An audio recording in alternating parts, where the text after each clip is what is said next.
My name is Mo Raudu. I'm the host of Good Morning Ghana on Metro Television.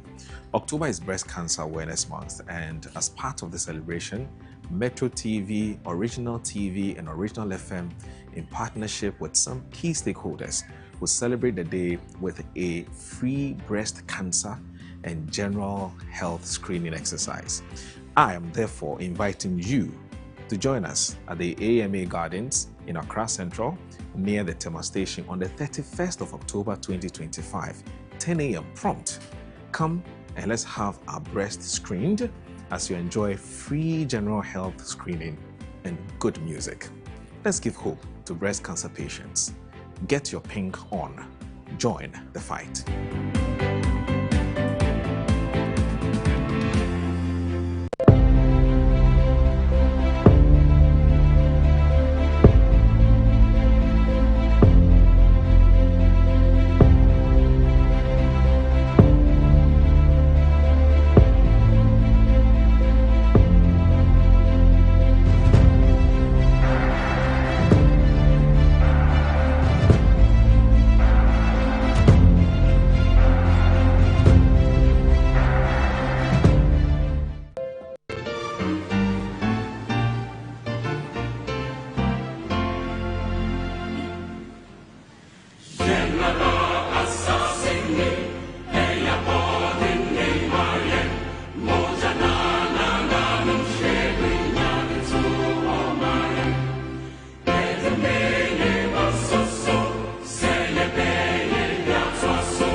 In accordance with Article 144, Clause 1 of the 1992 Constitution of the Republic of Ghana, I have the honor to respectfully submit for the approval of Parliament the nomination of Justice Paul Bafubone as Chief Justice of the Republic of Ghana. Justice Bafubone has distinguished himself through unwavering integrity, sound judicial temperament, and a deep commitment to the rule of law. His long and meritorious service on the Supreme Court has been characterized by professionalism, fairness, and a passion for justice. He possesses the necessary leadership, administrative competence, and vision to advance ongoing reforms within Ghana's justice system and to further strengthen public confidence in the judiciary.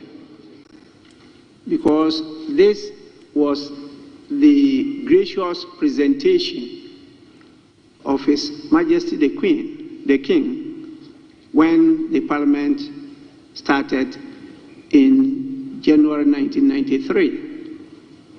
They had lost some favor, and so we appealed to him if he could graciously come and renew them, and he immediately accepted and directed that it be done. The next day, to our surprise, the team was down here in Accra, and you can see a complete, fresh renewal of those majestic cultural display of our talents. I want to take this opportunity to appreciate the efforts and the gracious support of His Excellency Otumfuo Osesei II. He has done tremendously well, and he will continue to be the father of all. And we know his passion in multi-party democracy.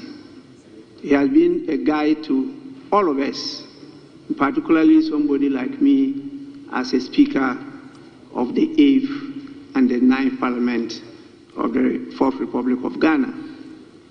Honorable members, I want just to draw your attention to the names and meaning of what you have behind me. I myself is very challenged, and so if my pronunciation offends your ears, kindly forgive me, because I'm of a different ethnic group. But these kente cloths are of two types. One is called Ejunse Ejunso.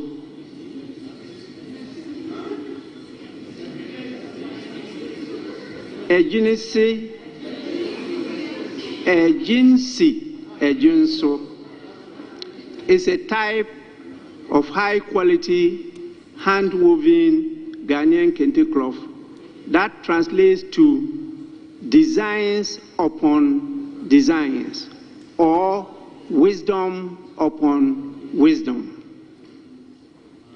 The second is called Fatia Fata Nkrumah. That definitely is clear to all of you, even including me. It's a Ghanaian kente cloth pattern whose name translates to Fatia is a fitting wife for Nkrumah. In fact, those of us who are old enough used to hear it. It was created to honor the marriage of Ghana's first president. In fact, we should always start by saying first prime minister and first president, Dr. Kwame Nkrumah, and his Egyptian wife, Fatia Nkrumah. And this symbolizes the unity of Africa and the Arab world.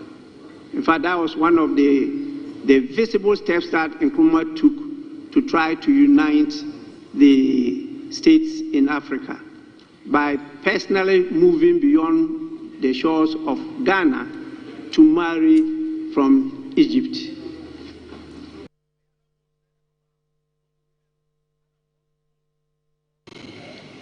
I, Seydou Mahama Alidu, having been elected a member of parliament, do. Having been elected a member of parliament, do. In the name of the Almighty God, swear. In the name of the Almighty God, swear. That I will bear true faith and allegiance to the Republic of Ghana. That I will bear true faith and allegiance to the Republic of Ghana. As by law established. As by law established. That I will uphold. That I will uphold. Preserve, protect, and defend the Constitution of the Republic of Ghana. And defend the Constitution of the Republic of Ghana. And that I will faithfully. And that I will faithfully. And conscientiously. Discharge the duties of a member of Parliament. Discharge the duties of a member of Parliament. So help me God. So help me God. Honorable members, thank you for taking the oath. To the member of Parliament for the Akwatia constituency.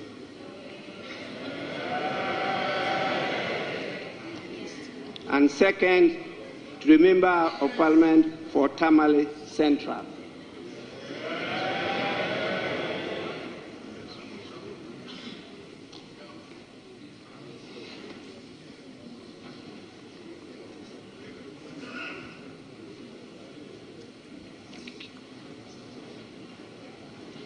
On the issue of illegal mining, we, the minority, are of the view that this represents one of Ghana's gravest governance challenges that has persisted across successive governments and which has escalated into a full-blown national crisis is the menace of illegal mining, popularly known as Galamsey. The devastation caused by galamsey to our environment, water bodies, and public health cannot be overstated. Even as we convene today, Mr. Speaker, our rivers run brown with pollution. Vast tracts of once fertile land lies carried and toxic, and many of our citizens in mining communities face illness and danger from poisonous chemicals. We have talked about illegal mining for years, yet the problem has only grown worse. Time for mere talk is over. We need decisive, visionary action now to save our country's future from disaster. Not long ago, we were warned. One such early warning came in 2010 when investigative journalist Anas Arimayel Anas released a documentary exposing the dark underbelly of galamsey. That expose, part of the Africa Investigate series, shone a light on the tragic consequences of illegal mining that were already evident back then. The recent labor unrest whilst we were on break shows a clear public discontent. Over 200 junior doctors have worked for 10 months without pay, and more than 800 remain unposted. Newly trained teachers and nurses have also gone months without salaries. These are the stories of hardship people face. A government that fails to pay its frontline workers cannot claim to care for its people. Mr. Speaker, it must be emphasized that the MPP government, whilst in office, initiated the 1D1F. This was conceived as a vehicle to drive industrial growth and create sustainable jobs through private sector participation. However, government actions in recent months show a clear lack of commitment to that vision. Instead of providing real support to existing private sector jobs and easing the cost of doing business, bureaucracies are being created, frustrating investors and entrepreneurs. This stifles innovation, discourages productivity, and risks choking the public sector with inefficiencies that private sector was meant to relieve. But, Mr. Speaker, no economy can grow when private sector initiative is replaced with political control. The time has come for government to walk the talk of ensuring that the private sector becomes the real engine of growth. Enough of the rhetorics. The 24-hour economy must not be an empty talk. It must provide a hope for many youths who expect jobs. Indeed, during the recess, we had the opportunity for committees to engage in field visits and engage with interest groups and governmental agencies, and we observed firsthand the impacts of the financial budget and economic policies and legislation we passed in the previous meetings of Parliament. Right Honourable Speaker, I am proud to say that so far, so excellent. The energy sector is doing very well, and electricity has remained on and powering growth. So far, so excellent. The economy is rebounding, and Ghana once again is gaining economic respectability globally. So far, so excellent. The Ghana cedi is gaining strength and stabilizing. So far, so excellent. Inflation has come down to single digit, and prices are coming down, and life is becoming affordable to the ordinary Ghanaian. So far, so excellent. We are paying our debts, and at the same time, we are not accumulating needless debts. So far, so excellent. We are spending on the right things, and within our means. We are spending, but spending wisely. So far, so excellent. The NDC are the best implementers of social intervention schemes. As I address you, there are no arrears outstanding. Claim payments are now up to date, with reimbursements made monthly. A marked improvement from previous years when payments delayed for several months. This improvement has restored confidence among healthcare providers, stabilized service delivery, and enhanced the scheme's credibility across all regions. Additionally, the uncapping of the NHIL by His Excellency President John Dramani Mahama has released an additional 3.4 billion Ghana cedis to the NHIL, marking a historic fiscal breakthrough that secures sustainable funding for timely claims payment, expansion of coverage, and implementation of flagship reforms such as free primary health care and Mahama Cares. So far, so excellent. Though we are 87, we assure the people of Ghana that we are firm in our conviction and will be able to hold this supermajority to account. We don't believe in numbers, we believe in substance, and will confront you with substance.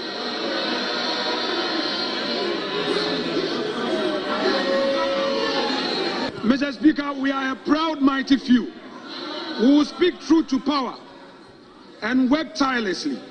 Mr. Speaker, guided by discipline, hard work, and our faith in God. The independent members of this House remain for the NPP, which previously had a micro minority of 88, has had its number shrink further to 87. Mr. Speaker, I believe they are no longer a micro minority, but a minuscule minority. Mr. Speaker, micro could actually be a large number because micro is a unit of measurement. 1 million can actually be micro when you are evaluating 1 billion. In English, when you want to describe something that's very small, you say minuscule. Though we are 87, we assure the people of Ghana that we are firm in our conviction and will be able to hold this supermajority to account. Government is broke, government is broke. But people are spending billions to go inside the government that is broke. Have you ever seen a minister who resigned because government is broke before? Government has no money. Have you ever seen a governor who said, ladies and gentlemen, when I was elected, I thought the government had money. Now I discover government has no money, I resign. Have you ever seen it? Government has no money, but they are bringing money out at election time. Where is that money coming from? So they are lying. What is happening is that there are two types of wicked people in government. Type 1, they eat current money. Any money they find in government, they will eat it. They are wicked about that one. There is type 2. Type 2, they eat current money and future money. They will say, my term will end next year. When I leave, how will I eat money? Let me borrow money now and borrow money of the future and eat it now.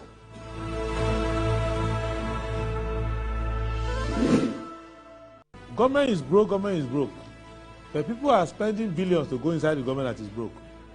Have you ever seen a minister who resigned because government is broke before? Government has no money. Have you ever seen a governor who said, ladies and gentlemen, when I was elected, I thought the government had money. Now I discover government has no money, I resign. Have you ever seen it? Government has no money, but they are bringing money out at election time. Where is that money coming from? So they are lying. What is happening is that there are two types of wicked people in government. Type 1, they eat current money. Any money they find in government, they will eat it. They are wicked about that one. There is type 2. Type 2, they eat current money and future money. They will say, my term will end next year. When I leave, how will I eat money? Let me borrow money now and borrow money of the future and eat it now.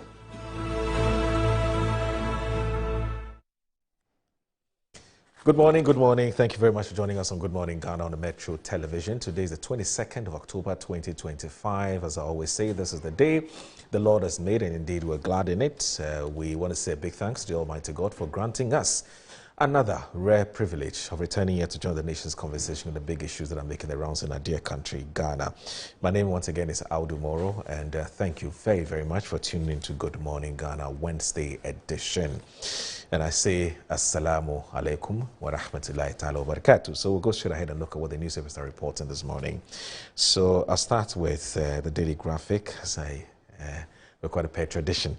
So Daily Graphic this morning reports, it says NPP presidential primary, let campaigns reflect your vision, not rivalries. Former President Akufo-Addo urges aspirants, don't charge unapproved fees. Education Minister warns school heads. There's rise to earn Ghana over $3 billion annually. Land reform, strategic investment needed, IFS study. Takrady, Cape Coast Road dualization starts. The Herald newspaper. 90 years, Sam Okujeto daughter law firm flee forged will and undervalued property scandal. The cabinet reverses partisan renaming of public universities. Akufo-Addo breaks MPP unity bread with Bawumia Agyapong others. Ashimor pushes road minister for action on Adenta poor roads. Mahama promises Western region safer roads and better health care. NPA promotes LPG as safer, cleaner alternative to traditional fuels. The Business and Financial Times. Government introduces national oil palm policy to boost jobs, reduce imports. Stronger fundamentals set tone for next phase of economic growth. Chamber of Shipping vindicated as IMO delays net zero framework decision. And then there's also Core Science strategic partnership with DCI Microfinance to power next generation digital banking. There's Cargill inaugurates $2.6 million wastewater treatment plant. The Ghanaian Times. President's working visit to WR. Tadi Cape Coast Road dualization takes off. Ifyan Kwanta Western Region Hospital projects resurrected. There's FIC cautions faith-based groups over money laundering. Integrate 24-hour economy policy into NDPC framework. Dr. Sarkodie. Chief, 3 others killed in gun attack at Garu. Speaker swears in the new Akwetia Tamale Central MPs. And that's for the Ghanaian Times today. The Daily Guide says Deputy AG OSP clash over Oforiatta probe. Fire outbreak kills couple. And there's Bafoboni to face appointment committee. Nana meets NPP flag bearers. Wife stabs husband over food. It's quite unfortunate, isn't it? The Insight. Igniting African Liberation Struggle, PPF marks 80 years of Manchester Declaration, renews call for sovereignty. And there's NPA intensifies LPG safety campaign in universities, other tertiary institutions. And there's Minister warns head teachers against turning away students charging unapproved fees. Ex-UK Prime Minister profited from Ukraine conflict, claims EU state leader. There's Royal Glamour celebration of excellence takes center stage at Kabeza Network Prestige Awards. Alpha investment worried over high rate of choke drains as it cleans Kaswa to mark 10th anniversary celebration. The Informer. Ken Agyapong unfit for president, Tony Edu. There's race for MPP standard bearer. Akufo-Addo calls for decent issue-based campaign. Oforiatta's extradition. OSP refutes AG's accusation, provides factual clarity on the matter. Agric products risk EU export ban over Galamsey chemicals contamination. And there's TVET not properly structured, Professor Aite. The Inquisitor. Extradition of Oforiatta, OSP breaks silence, offers true narrative. There's a Zambian energy team learns from NPA. Let's learn from Mohammed's story, Akogan. And there's Victory Bible Church International marks 40 years of impact, transformation, and global expansion. The Daily Statesman. Kwabena Agyapong, I am the glue to unite NPP for 2028 win. This cabinet approves Ghana's first marine protected area. Path to 2028 victory lies in unity, Akufo-Addo tells MPP flag bearer aspirants. There's GWL launches 24-month catchment recovery plan to save rivers. Akufo-Addo, there's A minority demands accountability action on the Galamsey crisis. The Ghanaian Publisher. Prioritize NPP's unity, Akufo-Addo to aspirants. Dr. Bawumia takes decisive lead. Polls. Victory Bible Church International, 40 years of global impact. Ghana under siege, Apanyo-Makin warns Mahama. 24-hour policy faces fiscal hurdle. CPS. The Accra Times. EMP takes over gold projects as full owners. There's Bagbing, now chairman of Africa IPU. He succeeds South Africa's speaker. The Zambian energy team visits MPA to study petroleum product marking scheme.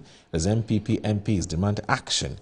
JJ salutes NPA boss for being innovative and dynamic. Ghana Water Company in crisis. MD begs for 300 million cedis from corporate Ghana. The custodian, fearless, fair, and reliable. I like that. It's a CPS Lord's government's 24-hour economy program, but points out implementation gaps. Victory Bible Church marks 40 years of global achievements. There's Bawumia leads with 72% in MPP race. Latest poll. Akufo-Addo hosts MPP 2028 aspirants, urges unity and issues-based campaign. Daily Post. Bagbane calls for annual leave for MP, citing strain on family life. Mahama breaks ground for construction of Cape Coast Takoradi dual carriage road. And as MP intensifies LPG safety campaign in universities and tertiary institutions. All right, so that's it for the newspaper headlines for today. And please stay with us. Keep watching. Good Morning Ghana.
Hello, my friends. My name is Kelkit Toothpaste. Wow. I was made to be gentle on your gum, but protected. I will protect your teeth from cavity, make your teeth whiter, stronger, keep your mouth fresh all day. And best of all, I'm strawberry flavored. So put on a smile and try me. That's amazing. Just try me. That's my job. If you say so, jump on my brush. Makes your teeth stronger, chicky whiter, chicky stronger. Yay! You did it! I'm glad you like your new toothpaste. Don't forget to brush both day and night. Kelkits. Happy smile.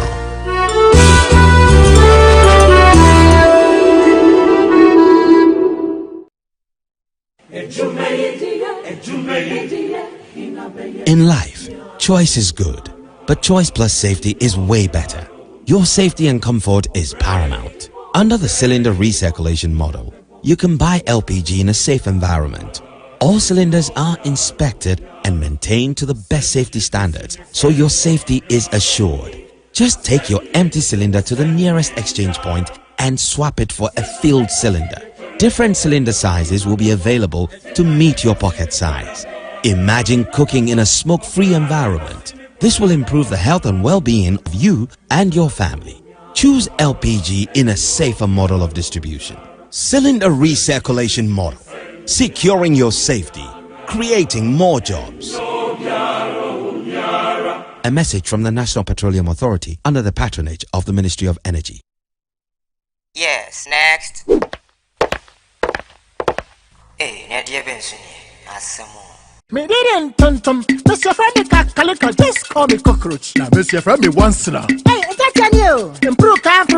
Yeah. Captain Mosquito, double the action.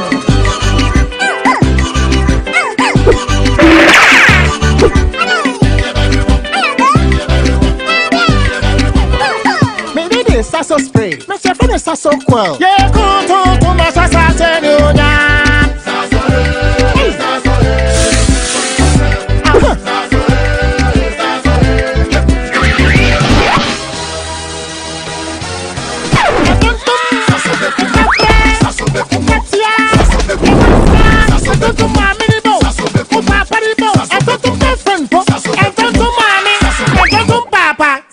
Come on, Tom Preco.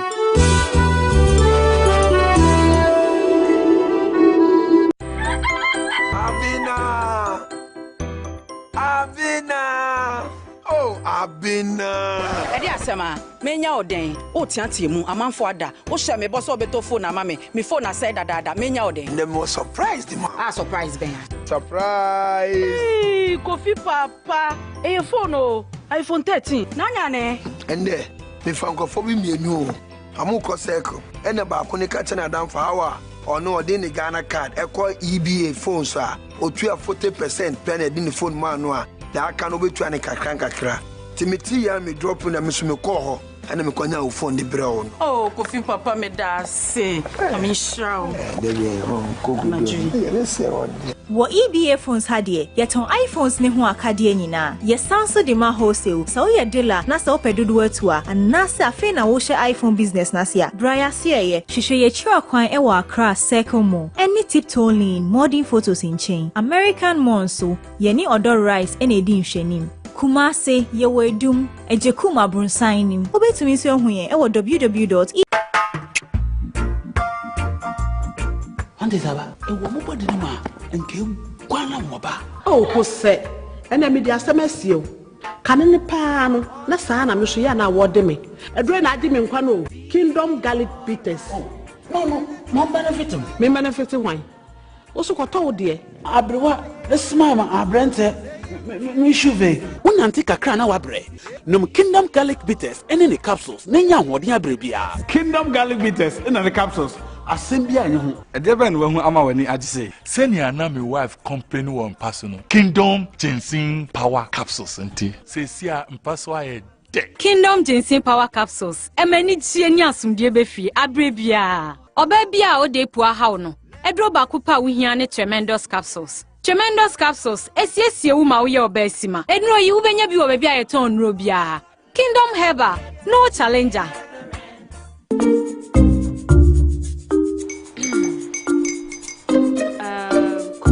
and uncle are almost here. Wait a minute. This one too, your friend Kwame. Wait, Kwame.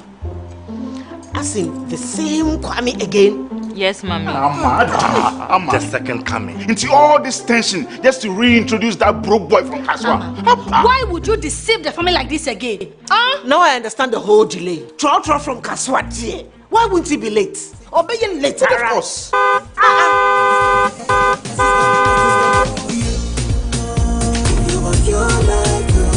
Star 712 hash, star 712 hash. You go be the luckiest. Copy from Georgia be luckiest. From not the cause she be luckiest. Yeah, you go be luckiest. No matter why you're luckiest. Everybody go be the luckiest. That's Kwame! Senya God the apple boom. If you put it toye, so would the coming of the Son of Man be. Is that his car? Dial star 712 hash. Choose your ticket. Enter your lucky number. Follow the prompt and let destiny handle the rest. This promotion is regulated by the NLA on the Caritas platform.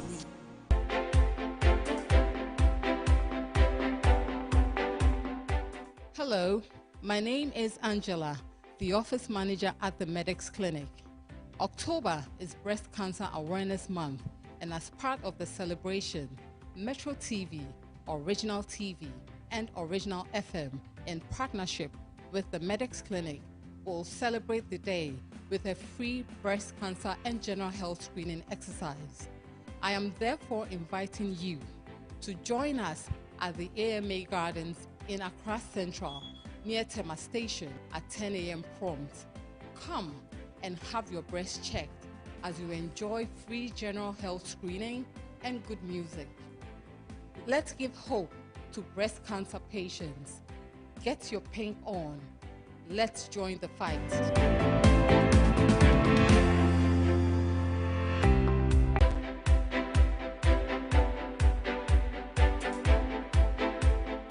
In the rush of deadlines, in the hum of studio lights, sometimes we forget what matters most. I share stories every day, but this one carries the weight of every woman that ever fought. I tell stories every day, but some stories hit closer to home. My mom beat breast cancer twice. So yeah, this lens, it tells her story too. Early detection saves life, and silence is no more an option. To the women who light up our stories with your strength, we honor you. Breast is good. Let's protect it. This is not just an event. It's a movement.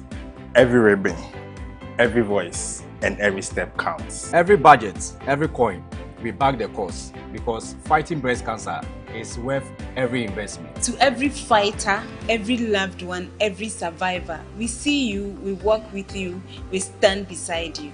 This October, we are not just raising awareness, we are showing up together. Get your pink on, join the fight. I am therefore inviting you to join us at the AMA Gardens in Accra Central, near the Tema Station on the 31st of October 2025, 10 a.m. prompt.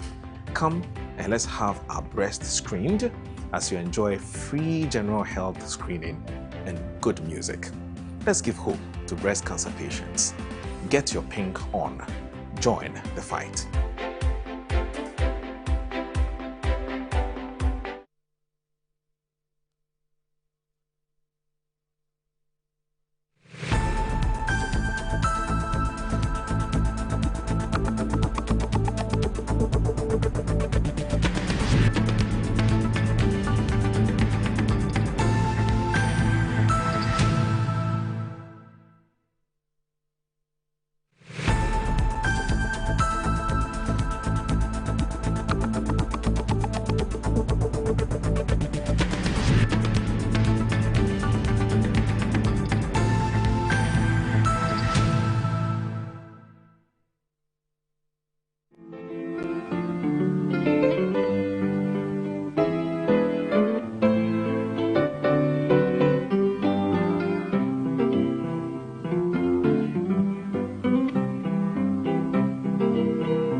All right, you're still watching Good Morning Ghana on Metro Television.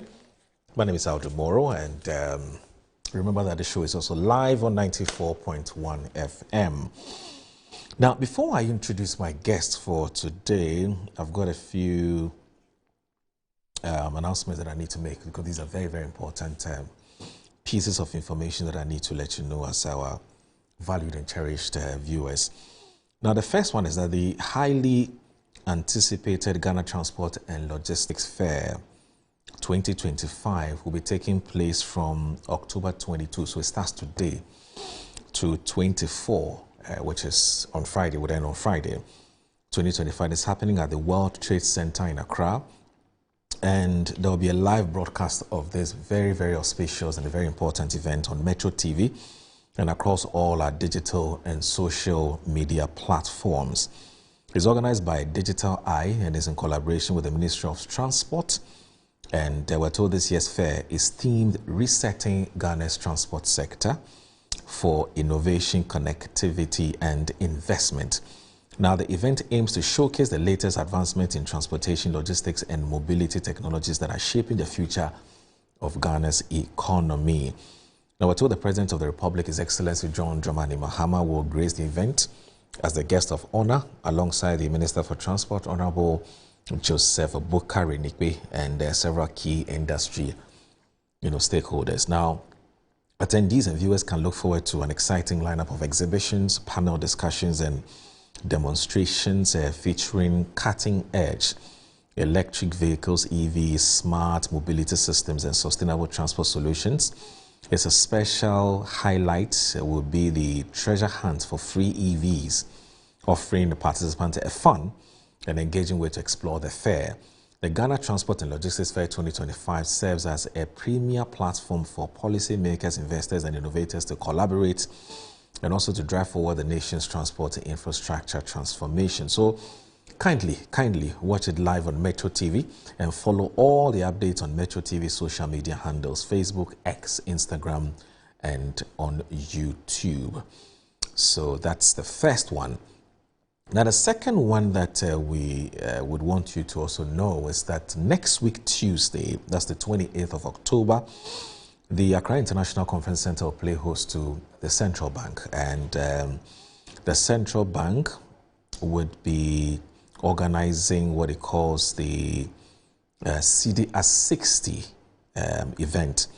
And Metro TV will be bringing you a live broadcast of this very, very important occasion. We'll be, as usual, interacting with some financial experts, economic experts, banking experts before the live broadcast. And you would, as you've always been experiencing, you would experience a fantastic interaction and the conversations and interviews and views that will be expressed at this all-important occasion. So it's the official launch of the CDR60 at the Accra International Conference Center, Tuesday, 28th of October, 2025, and it starts at 10 a.m.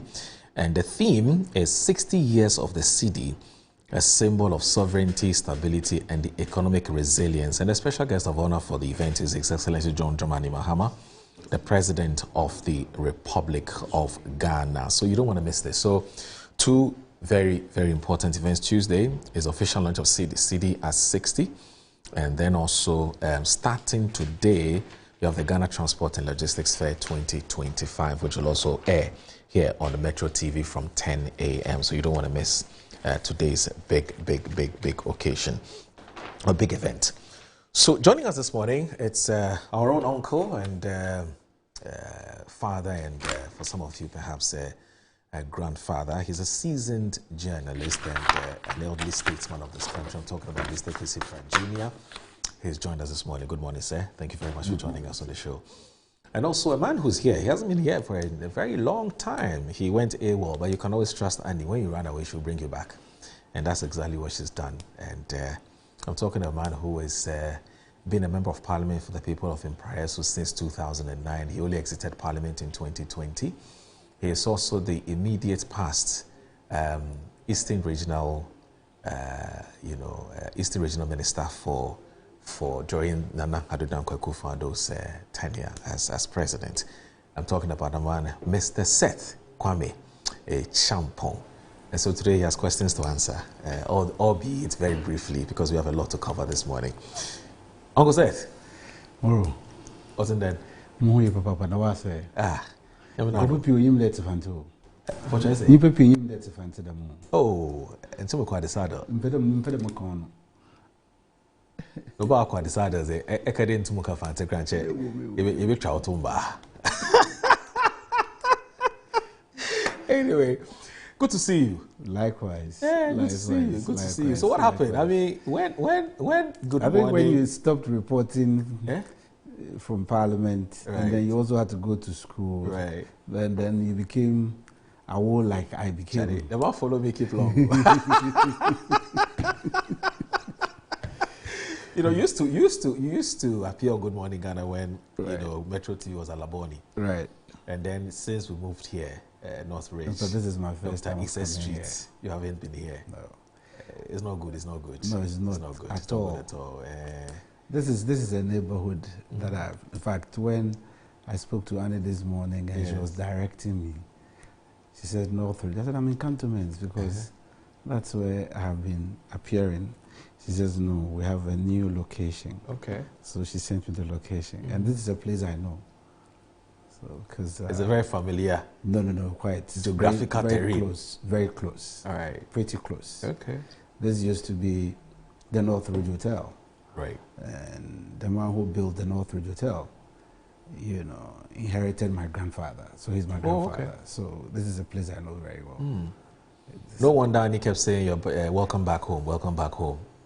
Apparently, it was beyond, it meant beyond just you being here in the studios, but there's a lot more to your presence here. But good to see you. So we have a lot to cover this morning, and one of the biggest issues that's been making the rounds this week has to do with Ken Ofori-Atta, our former finance minister. We're trying to bring him back here to face accountability, but we seem to be facing some hurdles, some challenges. Whether those hurdles or challenges are self-inflicted or these are genuine, you know, obstacles that we're facing in bringing him down. I think on the 16th of October or so, there was a leakage of some correspondence between the Chief of Staff's office, the Attorney General, and that of the OSP, and the OSP has not been happy about it, and so it had to issue a statement to try and clarify what's happening. And to even compound the issue, we've had the Deputy Attorney General who said, look, we want to bring Ken Ofori-Atta down, but we need the OSP to furnish us with some information via docket. That docket we still don't have. We've been chasing, we're not getting it, and that's why we've not been able to proceed with the extradition process. OSP says that's not the case, so we'll look at that issue. So today's daily guide, so Deputy AG OSP clash over Ofori-Atta's probe, and the story is on page 3. I'll go with that, and we're told that the Jibril Abdul Razak says an unwanted feud seems to be brewing between the Office of the Attorney General and the Office of the Special Prosecutor, OSP, over investigations into former Minister of Finance, Ken Ofori-Atta, who is accused of corruption and related offences during the erstwhile New Patriotic Party government. Now, the Office of the Attorney General is rumoured to be frustrated by delays by the OSP to transmit the docket on Mr. Ofori-Atta to it, so as to carry out the extradition process initiated by the OSP. Deputy Attorney General Dr. Justice Shamsai, in an interview on GH1 TV, means no worse when he said his office has written several letters to the OSP demanding the docket, a request which has since not been met. Now, the OSP, in a sharp rebuttal in the aftermath of the interview, made its position clear on the matter. Now, noting that it does not sacrifice excellent and professional investigations on perceived frustration over response. Now, on June 2, 2025, we're told the OSP re-entered the name of Mr. Ofori-Atta on the list of wanted persons who declared him a fugitive from justice in relation to an ongoing investigations into corruption and related offences. Now, the OSP also triggered processes for the issuance of an Interpol red notice of the location and provisional of arrest of Mr. Ofori-Atta in whichever jurisdiction. Now, since then, the public hasn't heard anything about the matter again until the Deputy Attorney General's comment on GH1 TV that the OSP is yet to supply a docket on the investigation despite several requests. According to him, only Attorney General's department has the legal authority to initiate the extradition of Mr. Ofori-Atta, but the office cannot carry out the action without a docket from the OSP. The Interpol alert is not an extradition procedure. Dr. Shamsai pointed out, we are the only authority that can make an extradition request, but we need a docket from the OSP to be able to make the request. Without a docket, you cannot go to the American authorities and say this is the person you want. You can't do that, you know. And it says, in spite of this, it notes that we've made several requests to the OSP, written letters, written demands, asking that now that you announced to the world that you are ready to have this person extradited, we will not have the docket from we still do not have the docket from the OSP. Now, the Deputy Attorney General stressed the importance of the docket, noting that the extradition request must be accompanied by evidence of an ongoing investigation, just like the United States does before persons are extradited from Ghana. It says when they ask for people to be extradited, they bring the full docket as if they are going to court. We must do the same, Dr. Sremsai said. Now, the OSP then fires back, right? And it says, a strong-worded press statement indicates that it had informed the Attorney General that the office was in the process of boarding up the various dockets on the subject, but its work had been extended by a search and seizure of documents, right? This is very important. A search and seizure document and computer servers carried out by it and National Security at 2 offices of Strategic Mobilization Ghana Limited, SML, on June 10, 2025. It said the OSP is not frustrating and will not frustrate its own extradition request, noting that there is absolutely no reason for the Attorney General's department to feel frustrated. If that's the case, in respect of a matter, it is not involved in substantively in respect of the investigations and prosecution of suspected persons, since OSP investigations and prosecutions are independent of any other authority. It further indicates that upon the communication to the Attorney General that the investigation had been extended since June 10, 2025, owing to the whole of more evidence of SML, reasonable patience is required for the detailed examination and analysis of the newly discovered evidence. The statement, however, suggests that OSP is not at loggerheads or in dispute with the Attorney General's department, emphasizing that the OSP is confident that that should be the position of the Attorney General's department. Seth, what do you make of this? Thank you very much, Omar. And let me say good morning to my senior brother, Jack Toronto. You mean AKA? That's my boss, okay. Mr. Kwesi Price. In fact, you're the only one who has a right to call him Jack Toronto. Oh, because he's my senior brother. Okay. And he's been a good senior brother to me since our days that we've known ourselves. Okay. And the respect he accords me, I can't run away from that. I should always reciprocate same. One day we'll talk about how the name Jack Toronto came about, but for now that's not the conversation for today. Today is OSP. Massa is not interested in that conversation. So be careful. So first and foremost, primary information. I think that there's no ambiguity that the Attorney General is the principal legal officer of government. And Article 88 in our 1992 Constitution, the only officer who is so, etched in law is the Attorney General. There's no other minister, others I just mentioned, but the Attorney General, his function, his role is clearly stated in Article 88, And I remember when the office of the Special Prosecutor was being created, the furore that surrounded the arrival of that was quite a battle. And we had to go through the same 1992 Constitution of the Republic of Ghana, which is supreme, because under a democratic dispensation, we can only govern by the rule of law. And so it is by this practice that we are able to advance our cause. Interestingly, we have created the OSP by virtue of the powers that the Constitution places on Parliament under Article 11, sources of our law, the laws of Ghana. So Parliament, by powers conferred on it by the Constitution, but the same Constitution created Parliament, and then upon creation Parliament conferred those powers on Parliament, and that any law that Parliament enacts becomes part and parcel of our laws. So the Parliament enacted the OSP, and then you go back to Article 88(4), that is where some of the powers of the Attorney General was taken, because if you may permit me, and I just want to read that. So that's how we came. And nobody can debate the Attorney General when he's speaking about criminal proceedings of Ghana and then civil proceedings on Ghana. In fact, when I want to sue government, I cannot sue government directly. I have to sue the Attorney General. And that is what the law tells us to do. So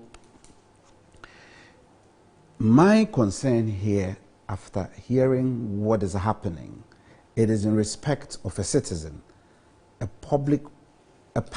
former public office holder. The OSP's Act was created to go after our practice of this constitution for a while, the understanding and how OSP was created was to give a form of hearing which will fast track politically, high profile cases so that we could get justice and justice delivery on time.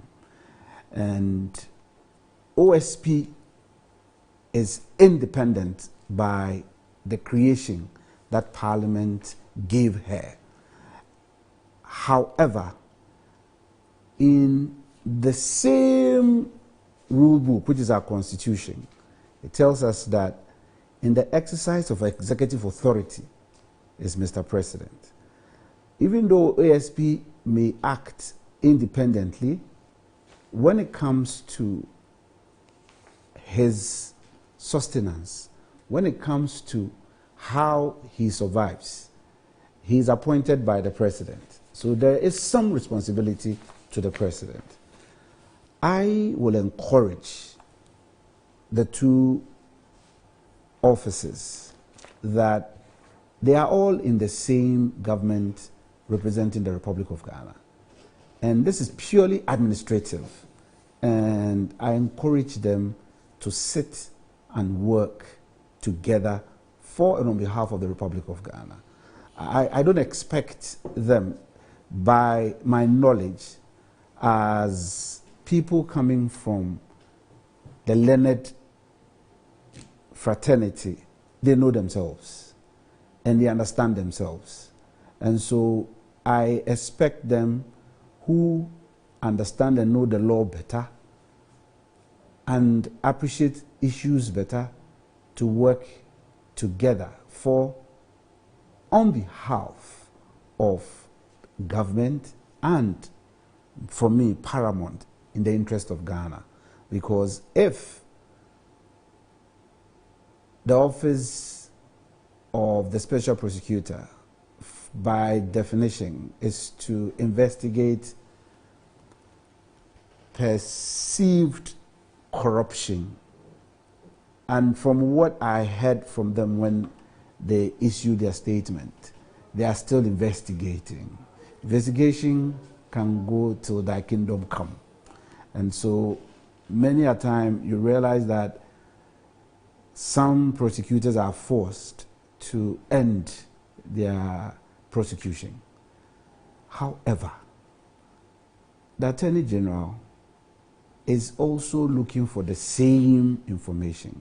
So I presume that members of the same administration, because if you work for the OSP, you can't be independent from the administration of His Excellency John Dramani Mahama, even though the OSP was created under the administration of His Excellency President Nana Addo Dankwa Akufo-Addo by rules.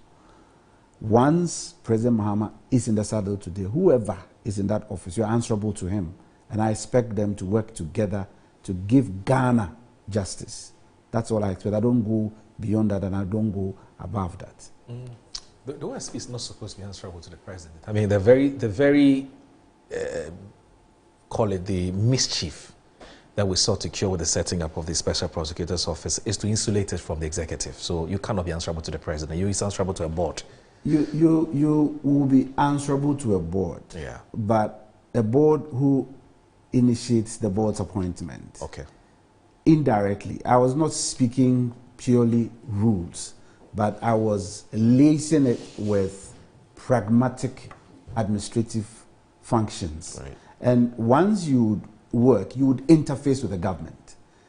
Yes, OSP is independent, but OSP cannot function if the exchequer do not transmit public funds to the ASP to work. I get where you're coming from. Exactly. So it is from this notion, and Umaru, you see, believe me or not, clarification is important. Right. It's important so that somebody who's watching us doesn't come. I agree with you perfectly. And that's why that independence is established. Okay. But by the same rule, by function, you interface. Yeah. And you will interdepend on one another.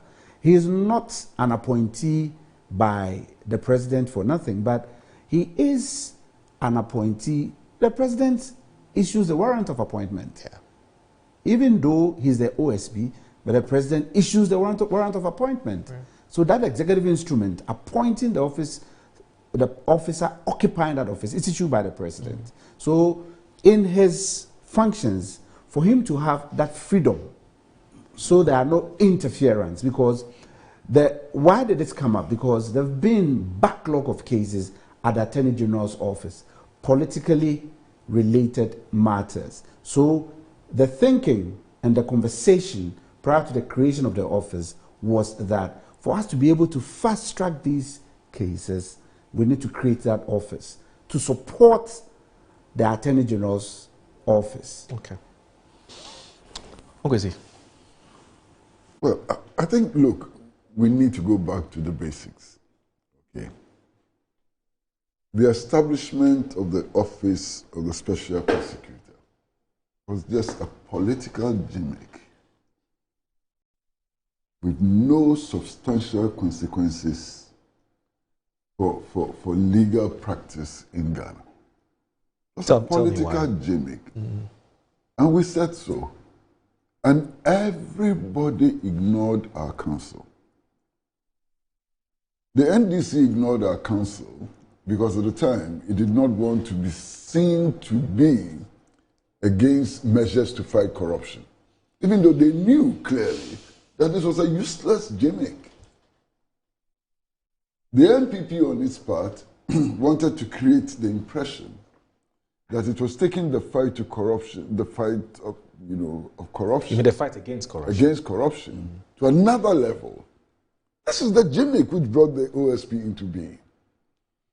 Because you see, no part of Article 88 of the Constitution, Clause 1 to Clause 6, has been amended by the establishment of the office of the OSP. Fact. Now, if you read Article 88, Clauses 1 to 6 of the Constitution, it is clear that the Attorney General is still in charge of all criminal prosecutions and all civil suits against the government. It's still the authority, the final authority. Now, let me read the article for your benefit. Article 88, Clause 1.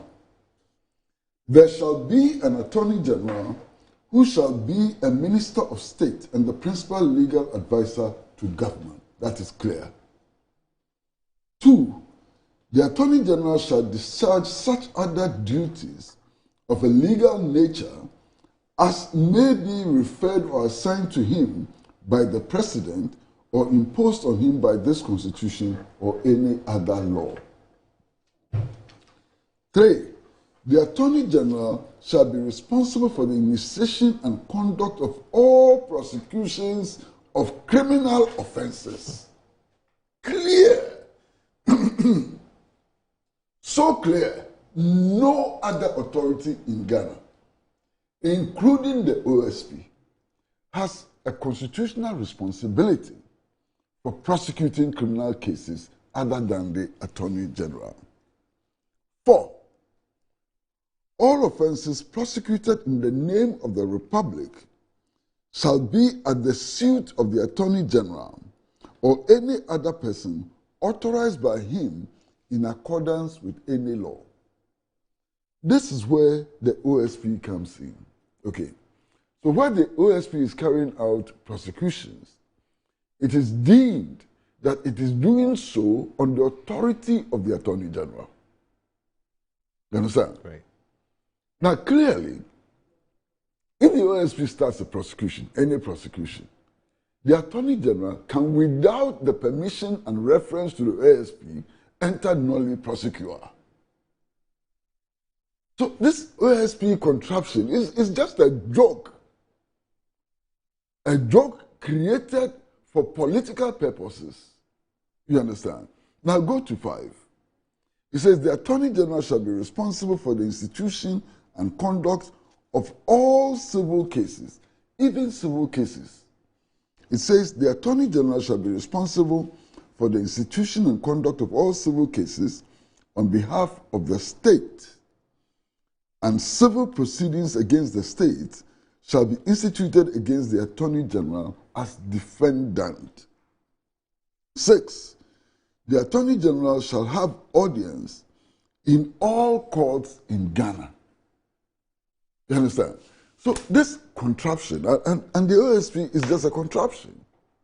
This contraption was created for the reasons which I've stated earlier, but really in substance has no powers. It's subordinate to the office of the Attorney General. Completely subordinate to the office of the Attorney General. So that must be clear. So what did we do? What have we done? We've created an we've created an institution that cannot take its own decision. Anyway, you just please go ahead. Yeah, but you're right. We say in Chi, you're right. We've created an institution which has no original powers. Okay? Now, with regards to the current dispute, or apparent dispute between the OSP and the Attorney General, there are allegations against Mr. Ken Ofori-Atta, and I think it's important to emphasize that these are allegations.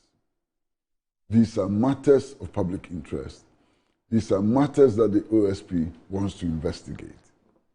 So as we speak now, Mr. Ofori-Atta is not a criminal. He has not been convicted by any court of law. But there are suspicions, there are allegations, there are matters in which the state claims that it wants to set the records straight in order to be able to determine whether or not he should be prosecuted. The OSP started this investigation. Now, the OSP insists that it needs the physical presence of Mr. Ofori-Atta to be able to carry on with this investigation, which may lead to prosecution. Mr. Ofori-Atta, on the other hand, insists that he doesn't have to be physically present and that he's ready to do everything possible through his lawyers to enable the OSP to establish the facts of the matters before them. This is a contention between Mr. Ofori-Atta and the OSP. Because he's unwell. Yeah, Mr. Ofori-Atta says that he's unwell, that he's suffering from prostate cancer. Yes. Okay, which is very interesting. That's a separate matter. There are so many people in Ghana who are alive. They are working in the public services. They are working in the private sector. Some of them may be in jail. Some of them may be working at the highest echelons of government and so on, who have prostate cancer. Prostate cancer is not an excuse for not performing national duties. It's not an excuse, cannot be an excuse. You understand? But that is his claim. Now, in the light of these developments, the OSP, in its wisdom, then declares Mr. Ofori-Atta a wanted man and issues a red Interpol alert. Of course, a red Interpol alert would not lead to his extradition. You understand? What you need to do if you want Mr. Ofori-Atta back in Ghana to answer questions and so on is to extradite him from wherever he is. And now the popular assumption is that he's in the United States of America. Okay. The OSP, because of its inferior position, inferior constitutional provision, cannot start an extradition process. No, it can't. It cannot. It doesn't have the power so to do. Yes. That power is vested in the Attorney General. Because of the OSP's inferior constitutional position. Okay? So what the OSP has to do then is to refer the matter to the Attorney General for action. Strangely, very, very strangely, the OSP now writes to the Chief of Staff to facilitate the extradition. How? OSP cannot communicate with its superior organ, which is the Office of the Attorney General, has to do so through the Chief of Staff. Whatever it is, the Chief of Staff then forwards the letter to the Office of the Attorney General. The Attorney General says, look, we cannot start the process of extradition if there's no docket. No, sorry, before you even go to that point, you know, the matter about why the OSP had to write to the Office of the Chief of Staff to seek some kind of assistance was because, and I've heard the Director of Research and Policy, and I believe it's communication also, explain that there's something they call the political character question. And the political character question would be, does Ghana want to extradite Ken Ofori-Atta to Ghana? Now, if we have you read Article 88? No, have you read Article 88? If you've read Article 88, you will not go where you're going at all. The OSP explains that that question ought to be answered.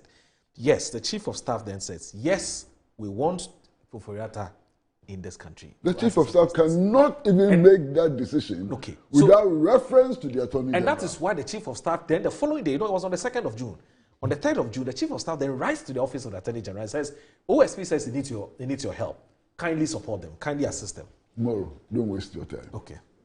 The issues you are raising is just... You don't buy that argument? It's not buying the argument. It's just a waste of time. Okay. Okay. All right. Because the Chief of Staff has no locus to make any determination on a legal matter without reference to the Attorney General. And the OSP, as a lawyer, as a law-governed organization, so should know that. You understand? So they write to the Chief of Staff, and the Chief of Staff rightly refers the letter to the Attorney General. Okay. The Attorney General says that, look, we cannot proceed without a docket. So whatever state the docket is in at that moment, whatever state, completed, uncompleted, whatever, bring the docket. But in addition to bringing the docket, we need 2 of your investigators to work with us in order to prepare to make the case for extradition. As we speak now, today, that docket has not been submitted. They're still investigating. Did you read the letter from the Attorney General's office? Yes, I did. It says, whatever state the docket is in, completed, uncompleted, whatever, bring it. And they said they are not ready. To bring the docket as it is. No, they said they can't, unless they are done with the investigations. And you can't force them. But the OSP, based on Article 88, is only exercising powers that the Attorney General allows it to exercise. Right. It's a subordinate organization. Is that clear? No, that's true. Yes. It's a subordinate organization. So how does the subordinate organization say that we will not listen to, we want to do as we like? And indeed, if you read the letter from the Attorney General, its insistence that, look, wherever the docket is, whatever state the docket is, bring it. But bring 2 of your investigators along. It's a clear message. It's a clear message that at that stage, the Attorney General wanted to exercise oversight over the process, as is empowered by law, by the Constitution to do. It is clear that at that stage, the Attorney General was exercising its full powers, and so on. So what is the basis of the reluctance of the OSP to submit the docket? These are the issues at play. Question is, Uncle C. Yeah. Does the Attorney General's department really need a docket, strictly speaking? Do you need a docket? All the lawyers I've heard, I'm not a lawyer, I didn't go to law school. Okay? But from all the lawyers I've heard, all of them, without exception, have made the point that to institute an extradition process, you need a docket. You just need information. No, you need a docket. Information. Has there been an arrest warrant? You send it. Has there been an Interpol red alert notice? You send it. Has there been, how do you call it, what are the, like you rightly mentioned, the officers from the OSP who are supposed to join the Attorney General's, officials from the Attorney General's department to go and do this extradition in America. You supply them. Finish. Because that docket we're talking about, Ankwesi, also has many other institutions and businesses who are being investigated in that same docket. No. We're being told. No. There's the SML group, which is contained in that same document. But that is in relation to Ken Ofori-Atta and his conduct as finance minister. Yes. Finish. Yes. So it doesn't have others, only one. No, but the OSP is saying that you want to extradite Ken from America. We can give you the information related to Ken Ofori-Atta as in Ken Ofori-Atta, and not all the other allied institutions that have been investigated in relation to Ken Ofori-Atta. We don't want to give you that. That's the OSP's position.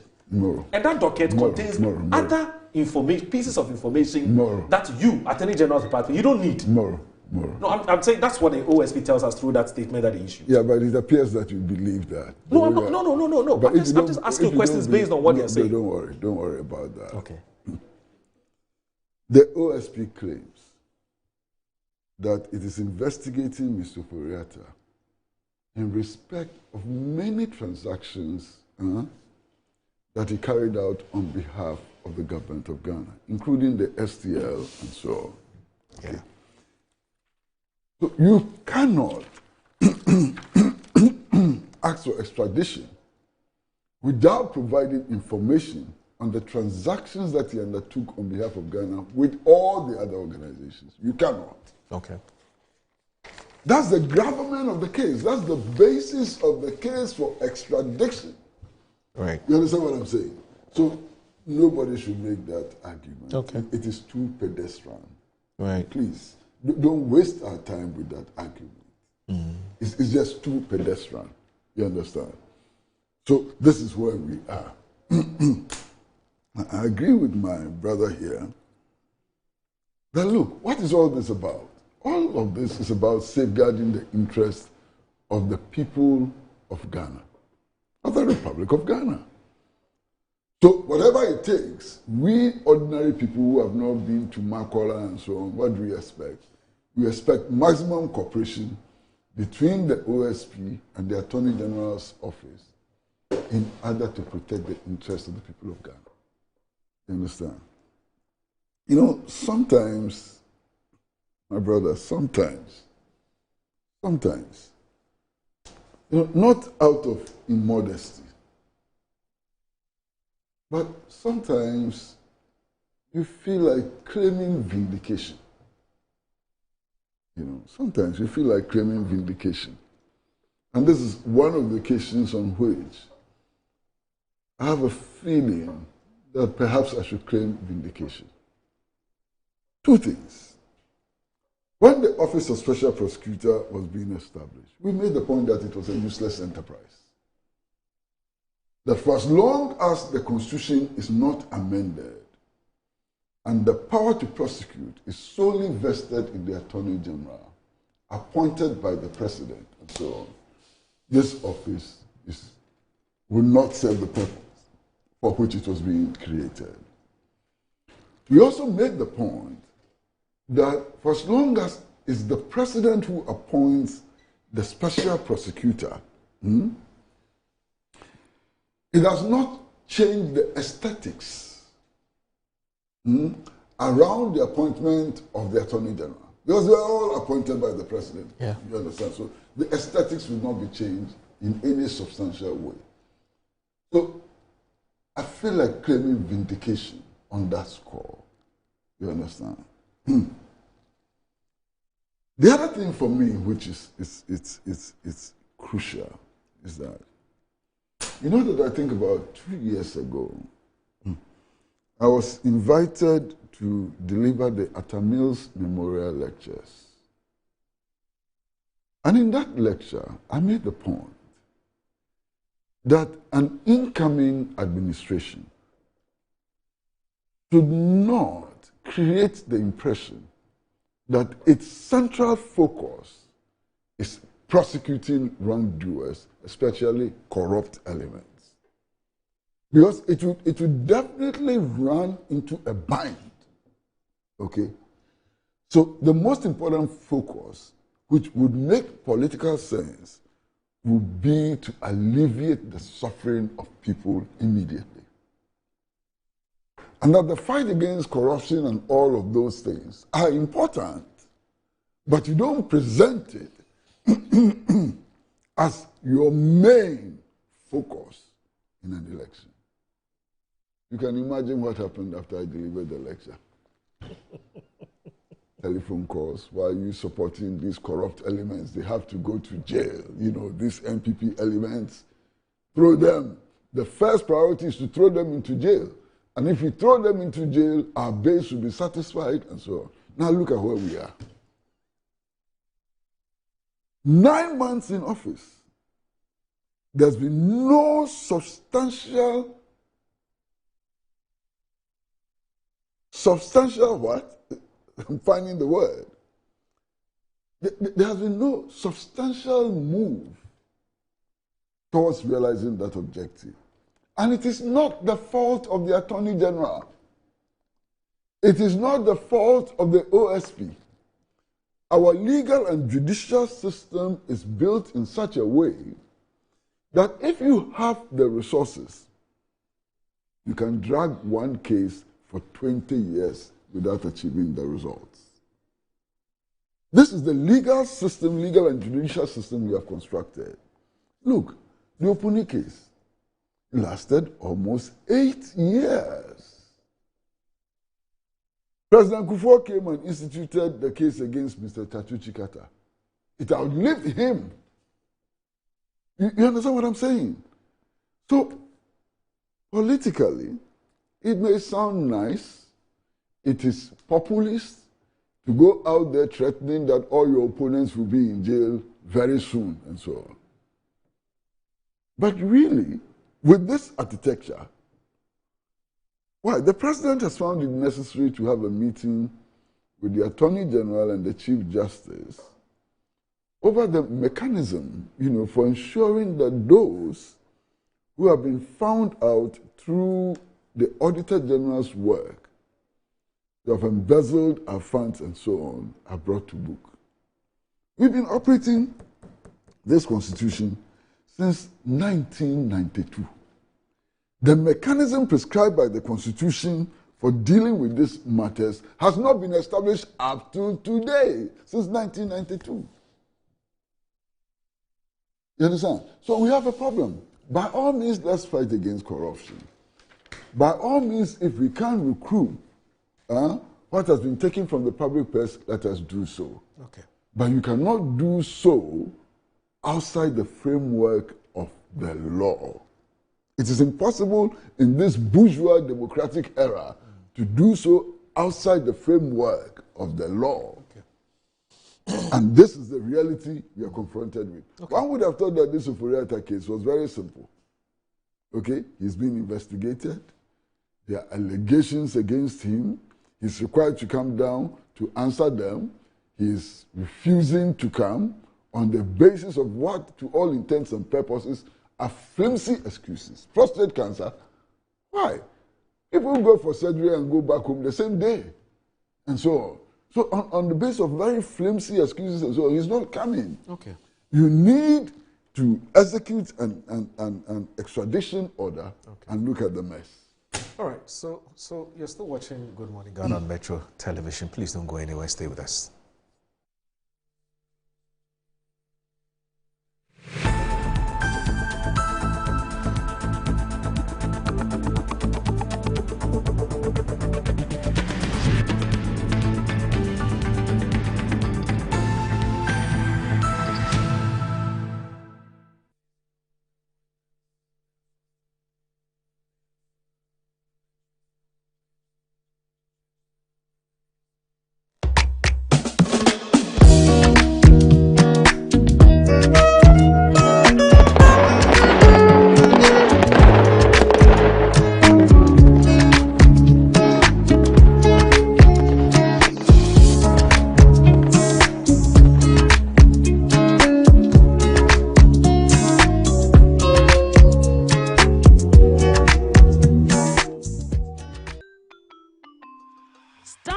Kids Day the right way, filled with confidence to take on any challenge. Pepsodent Kids contains the right amount of fluoride and sugar acid protection to care for their developing gums and teeth. Grab either orange or strawberry so they brush with the sweet flavor they love morning and evening. Pepsodent Kids, giving your children a bright smile for a brighter future. Sometimes the unexpected happens and the hero falls down in his own story. But he needs not stay down for long. Cosmopolitan Health Insurance is your trusted health partner. Whether an individual building a business, with Cosmopolitan Health Insurance, your medical care is our concern. For the best health insurance solutions for corporate institutions, groups and associations, families and individuals, choose Cosmopolitan Health Insurance from our over 700 accredited health service providers nationwide. Call us on 0302 540 668 or 0501 678 547 for all your health insurance solutions. Cosmopolitan Health Insurance, your medical care is our concern. I'm a brand manager. Of course, I accept only quality and affordable printed souvenirs for my promotional campaigns. I'm the head of academic affairs of a very important institution in Ghana. Of course, we only deal with quality, reliable printing companies for our institution's printing materials. I'm talking about appointed time printing. Appointed Time Printings. We take pride in our extensive print scope that transform your ideas into captivating visual masterpieces. We delve into the core objectives and vision of each print project. Precision printing is at the heart of our printing process as we meet your tight deadlines. Our rigorous inspection, color verification, and overall printing excellence are assured. 20 years of printing excellence. It's always a pleasure working with you to create a vibrant, dazzling printing experience that gives you a masterpiece. Appointed Time Printing, your world of quality and affordable printing. Wabedum time aso. Hey, Jay. Watch it, na learning. Missy, watch and learn. Makwaya mabesisia. Abozege. Akachese no ya konate and the more drink woman. Hey. But I didn't mean. Oh, sorry. She knew her old days. Eji, Dabio, baby wom. Ready? Hey, baby wom. Ah, Eji. I'll cause some discomfort. Ah. Sorry, what uncle, where would the dad? Why your funeral? At your phone for Aerofield Trading. Sorry, it killed them all. No mum share Nanda Daya was a mosquito call is to do woman. Na say spray with them musa. Chaisima a dronum and sana ko dynamo. And Kratoi FDA Ajatum. Edru ho. Afi odra afasheno ebeye krabeshe Ignite Media odra yakabo mu de enipa bebre ena ma afi afashen Enunti kaye ho Metro TV Original 91.9 FM Jerry free ani je na se el mampon hu afashen na se ne ne adofo ene mamponfo nyina anom asafonsa akosiem ewo OPK joint eda eye 12th October to 19th October enumre bia na woni bibi efie dano ye de grand deba no ebebreu ehonum na ye bedan amamre ne amane di enkabomo edema ekuapeman ye wiesoso a ne ye de games ahihye so enti bra na be kire wo bobre se wo betimi aye games ni bi na ne memne dan so eye 25th no so no uni abobo jemeso say asset ye de bo fufu party bremo uni ade ohia ne wayewa ene wo chensin fabra na bedidi free ni catch you say afi so went me ambe piemu ewo Ignite Media odra afashe we yasia ene na wayo ho enunti kaya ho bayo fa odra afashe no ense so shenon so say some spices any jojo carbonated vodka mix and a soya semi de jumadi ebrel odra safe to save bam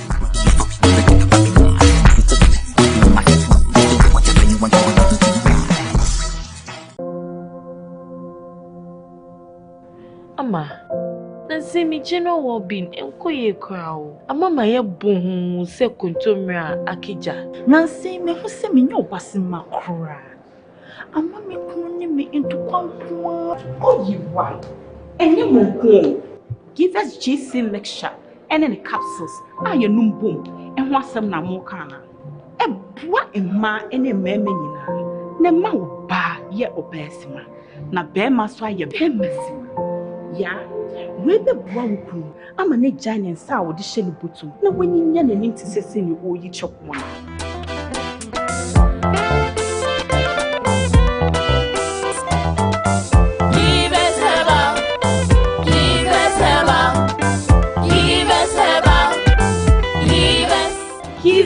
GC mixture and then a capsule.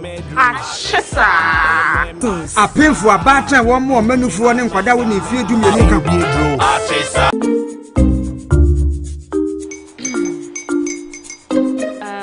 Kwame and his uncle are almost here.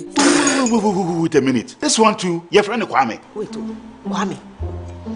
I think the same Kwame again. Yes, mommy. The second coming. Into all this tension just to reintroduce that broke boy from Kaswa. Why would you deceive the family like this again? Now I understand the whole delay. Troll from Kaswa dear. Why wouldn't he be late? Obey later. Of course. Star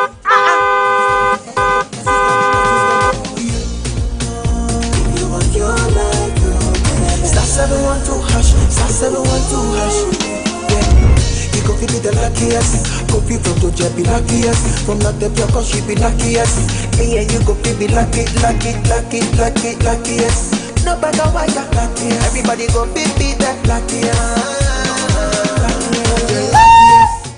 That's Kwame! Send your God off a boom!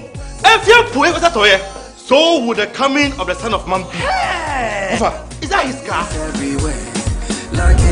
Dial star 712 hash. Choose your ticket. Enter your lucky number. Follow the prompts and let destiny handle the rest. This promotion is regulated by the NLA on the Caritas platform.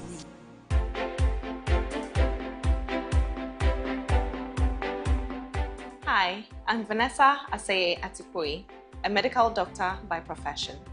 October is Breast Cancer Awareness Month, and as part of the celebration, Metro TV, Original TV, and Original FM will be celebrating the day with free breast cancer screening and a general well-being check.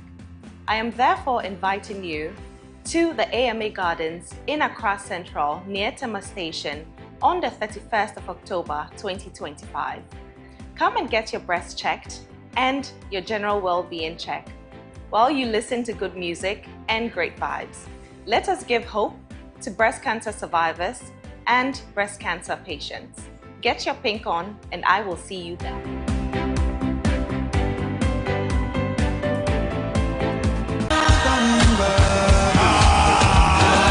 Victory, celebration, legacy.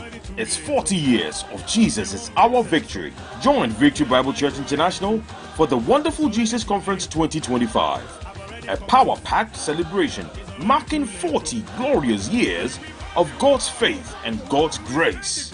It all begins on Saturday, 12th October with the Mega Praise and Worship Night, a night of pure gratitude and praise. Then get ready for the Wonder Walk on October 25th, a citywide walk of testimony and victory. From October 27th to the 30th of October, the Wonderful Jesus Conference continues live at the VBCI Dominion Sanctuary, Awoshi Junction. Expect nothing but divine encounters, miracles, and transformation. On October 31st, meet us at the Independence Square for a nationwide gathering of worship, power, and the Word. Then on November 1st, join the outreach program at Mancho Agbona. Then let's touch lives and share the love of Jesus Christ. And finally, the grand service at the Independence Square on November 2nd. Come and witness the glory of 40 years of victory. Ministering are Bishop N.A. Takiyaboy, Bishop Clement Amankwa Isehene, Bishop Elijah Saforo, and Bishop Emmanuel Akon. Wonderful Jesus Conference 2025. 40 years of grace, power, and impact. From the 12th of October to the 2nd of November. Victory Bible Church International invites you to celebrate Jesus, because Jesus is our victory. We can't turn back now.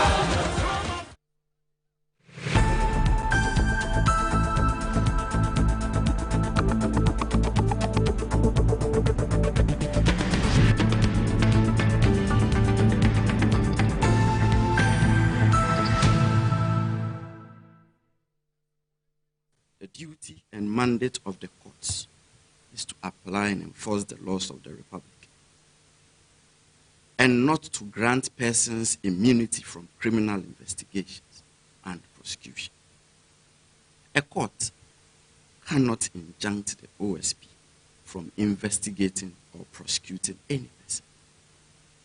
The decision to investigate and prosecute lies with the investigation and prosecution authorities, such as the OSP, and the OSP has at all material times carried out its power to investigate with candor and professionalism, being minded of the rights of suspects under its investigation.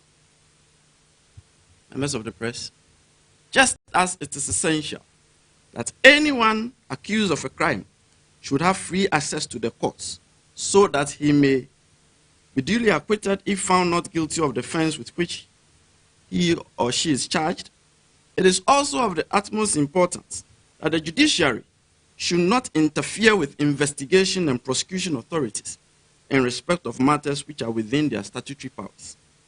It will be gravely inimical to public policy, the fight against corruption, and the administration of justice if the court stepped into this arena to decide who should be investigated, who should be prosecuted, and who should not.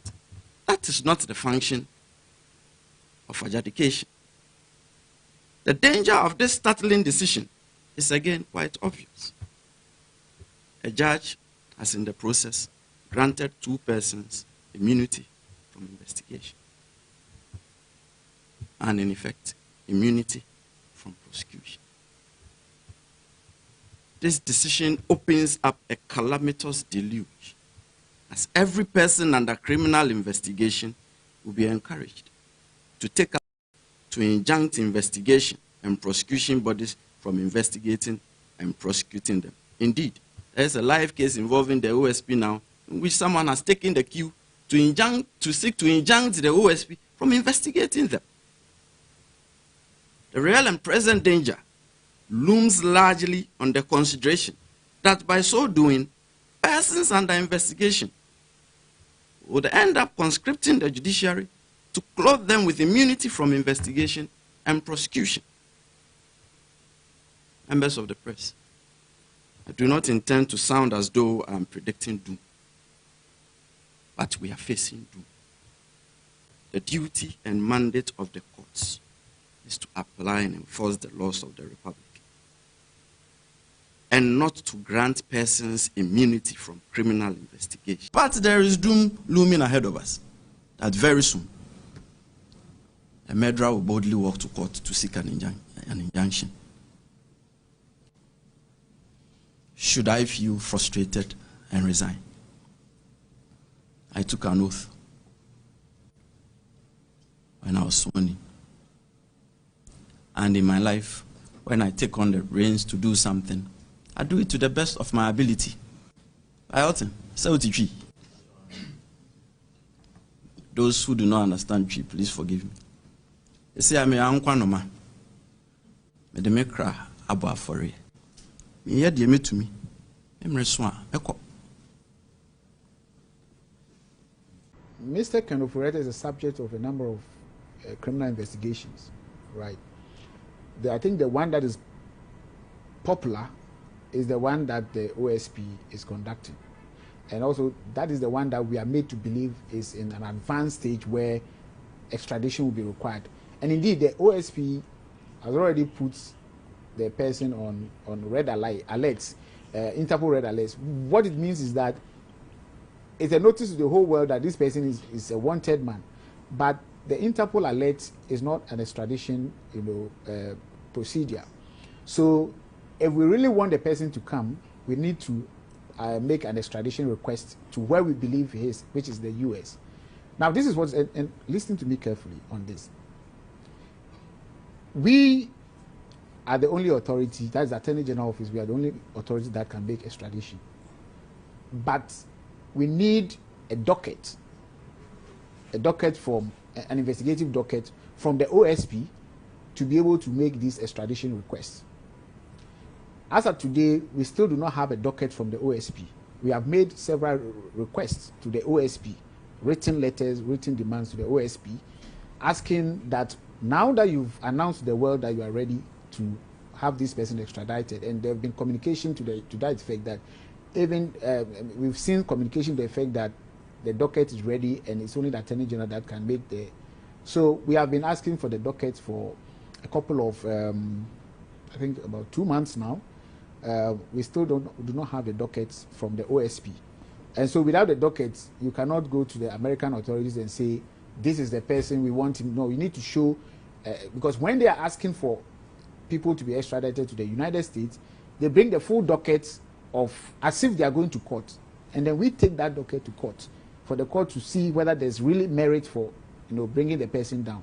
We have to do the same thing. We also have to take a full docket of all the evidence and what we believe the law, and then we take it to the United States authorities, and they will process the extradition and bring it. You're still watching Good Morning Ghana on Metro Television. It's also live on 94.1 FM on your radio dial, so please tell a friend to tell a friend. In case you can't watch us on TV, you can listen or monitor or follow the conversation on your radio dial on 94.1 FM. So I'm here with Honorable Seth Kwame Champong, who is a former MP for the Mpraya constituency and also former Eastern Regional Minister. And also here is Mr. Kwesi Pratt Jr., seasoned journalist and an elderly statesman. Would you want to conclude on a minute each on OSP and AG? Oh, Seth. Thank you. I think this conversation, if we go further, we may be getting into the realm for some interpretation from the Supreme Court, because they are the only body who is mandated to do so, because in the function of the OSP, even though Act 959 is subservient to the Constitution, because the Constitution gives Parliament power to create and make that law. Once it becomes part of our laws, then you have to respect the law by rule of law. And so Section 4 of Act 959 says that the OSP is not under anybody's authority when he's functioning as OSP, as an institution. It is only when it needs to prosecute, then it is subjected to Article 88(4), because that is where it takes powers from the Attorney General to work. Subsequently, the Constitution also makes it such that in Article 88 by itself, people who can mandate, once it becomes part of our laws, it says that it is the Constitution who, by its own creation as supreme law, who can, enforce the OSP or any other body that the Constitution has given that authority to. So we are getting into realms where we may require some interpretation from the Supreme Court. But on that note, I think we need some useful cooperation. And I believe that Ghana, at the end of the day, should be the winner in all these conversations. And moreover, the OSP's office was created because we have experienced backlog of cases in this country. We want answers. I know we may be having further conversations on other subject matters that require that we need every person, more often than not, speaks to the concern that we need to pay our officers of the Attorney General's office very well, because they are more often than not overwhelmed with cases. So you'd read that the courts are a marathon from some tabloids because cases continue to thrive in the courts. And it is because you need more hands to support the Attorney General's office. And by reason, Parliament, in wisdom, have also created certain prosecutorial powers to some institutions to act instead of the Attorney General's office. So these are a practice born out of our practice over the years with this constitution. Whether or not you are able, you have to go by what the rule says. And so I would want us to be guided by that. And I believe that we'll make progress. I have confidence in the office. All I need is us cooperating in the interest of the Republic of Ghana. And like you heard from the soundbite when the Deputy Attorney General spoke, they need substance. And that substance can come from the OSP. The OSP is investigating, and I don't need to shy away that investigations can take long. It can tarry. And there are several cases that you and I can speak to, but for want of time, you give me a minute, so I can't go beyond that. Master, you see, there are all kinds of laws, but there's a hierarchy. Even when it comes to laws, there's a hierarchy. And when you come to discuss the hierarchy of laws, the supreme law is the Constitution.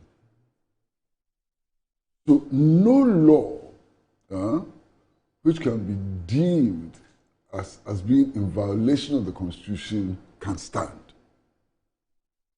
A law is law or applicable law only to the extent that it conforms with the provisions of the Constitution. I hope you understand what I'm saying. I get a point.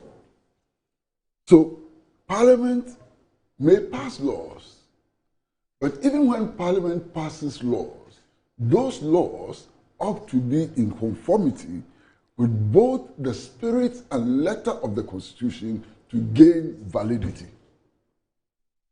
I hope you understand what I'm saying. I follow. Now, if you come to Article 88, 4,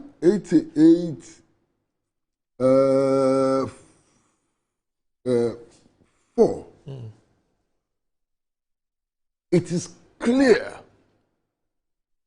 It says, all offenses prosecuted in the name of the Republic of Ghana shall be at the suit of the Attorney General or any other persons authorized by him in accordance with any law.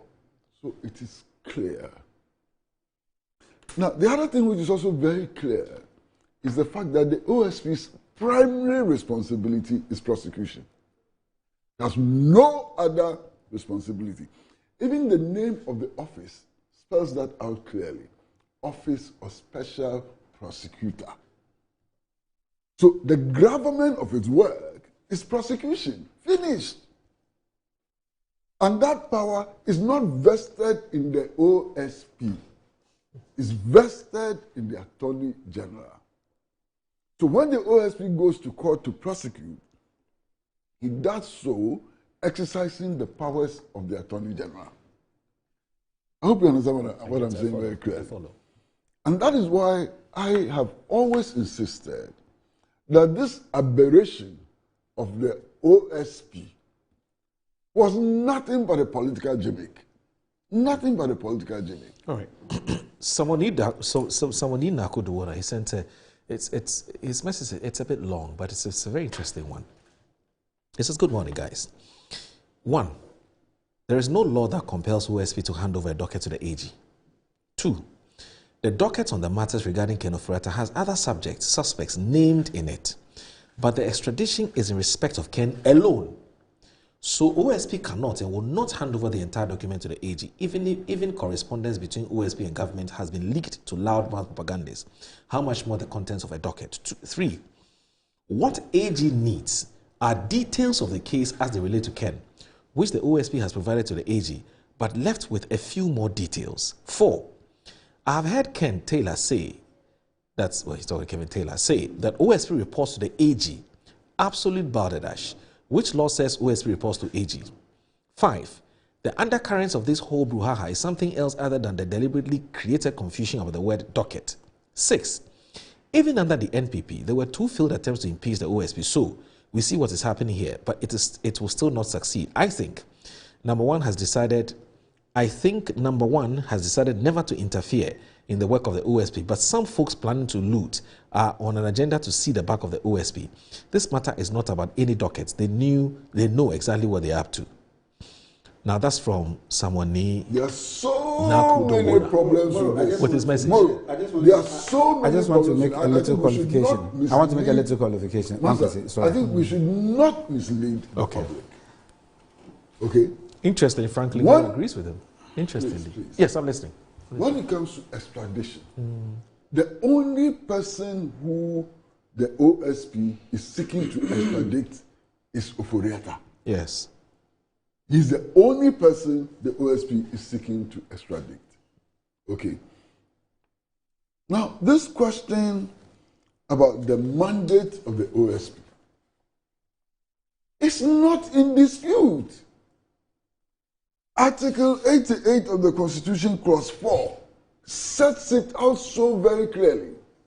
If the power to prosecute is vested only in the Attorney General, vested only in the Attorney General by the Constitution, any institution which is prosecuting does so on behalf of the Attorney General, and therefore its subordinate position is established. And mind you, the OSP is not the only organization which does prosecutions on behalf of the Attorney General. The Ghana Police Service. Yes. Yoko. And several others do prosecutions. And they are deemed to be doing those prosecutions on behalf of the Attorney General. And therefore, their inferiority status is established beyond doubt. Okay. Don't throw dust into the eyes of the public. Let's do this. No. Let me just help Ankwesi a little bit. You see, I want us to move on. I'm sorry. Yes, sure. Section 2 of Act 5. I just want to read it for clarity. Okay. You see, the object of the office is to investigate. Because we are talking about investigation, that's why I'm emphasizing on that, is to investigate and prosecute specific cases of alleged or suspected corruption and corruption-related offenses. B, recover the produce of corruption and corruption-related offenses. And C, take steps to prevent corruption. So if you listen to the texter, he is coming from the third leg, if you are reading the section 2 in whole. So that is his assumption. That's what he's trying to create. That's why I was telling Ankwesi that, yes, prosecution is part of the work of the OSP, but he has investigative functions as well. So that is why they are telling us that they are investigating. Like what the Attorney General says, he needs the matters they have investigated to work and progress on the extradition that we are seeking to go on with. Except that, the powers of investigation given to the OSP under the law are for purposes of prosecution. Yes. So the power to investigate... no. I'm not in, that is not in dispute at all. That is not in dispute at all. That is not in dispute at all. The substantial duty of the OSP. Okay. But what do we make of the growing calls for the office to be scrapped? I mean, it appears to be gaining some serious momentum and currency. I mean, if you go on social media... Well, I think what appears to be gathering momentum is not a call for scrapping the office, but a call for removing the OSP. But Ankwesi, if everything you have said so far, which is actually a fact, because I've been following your submission or your stance on this matter, and you have given us more than enough information by your reading of the Constitution to support this view that the creation of that office in the first place was a mistake, was a wrong step. So based on that, there are growing calls for it to be scrapped. More, I don't believe in that submission. I'm coming. I don't believe in that submission. Massa, I beg you. I don't believe in that. Massa, I'm coming, please. I'm saying that there are no growing calls for the office to be scrapped. There are growing calls for the special prosecutor as special prosecutor to be dismissed. Okay? And you need to make that distinction. Now, I firmly believe, and I've said so several times this morning, that the creation of that office was a gimmick. And that is what has landed us here. So why keep it? I beg you, hold on.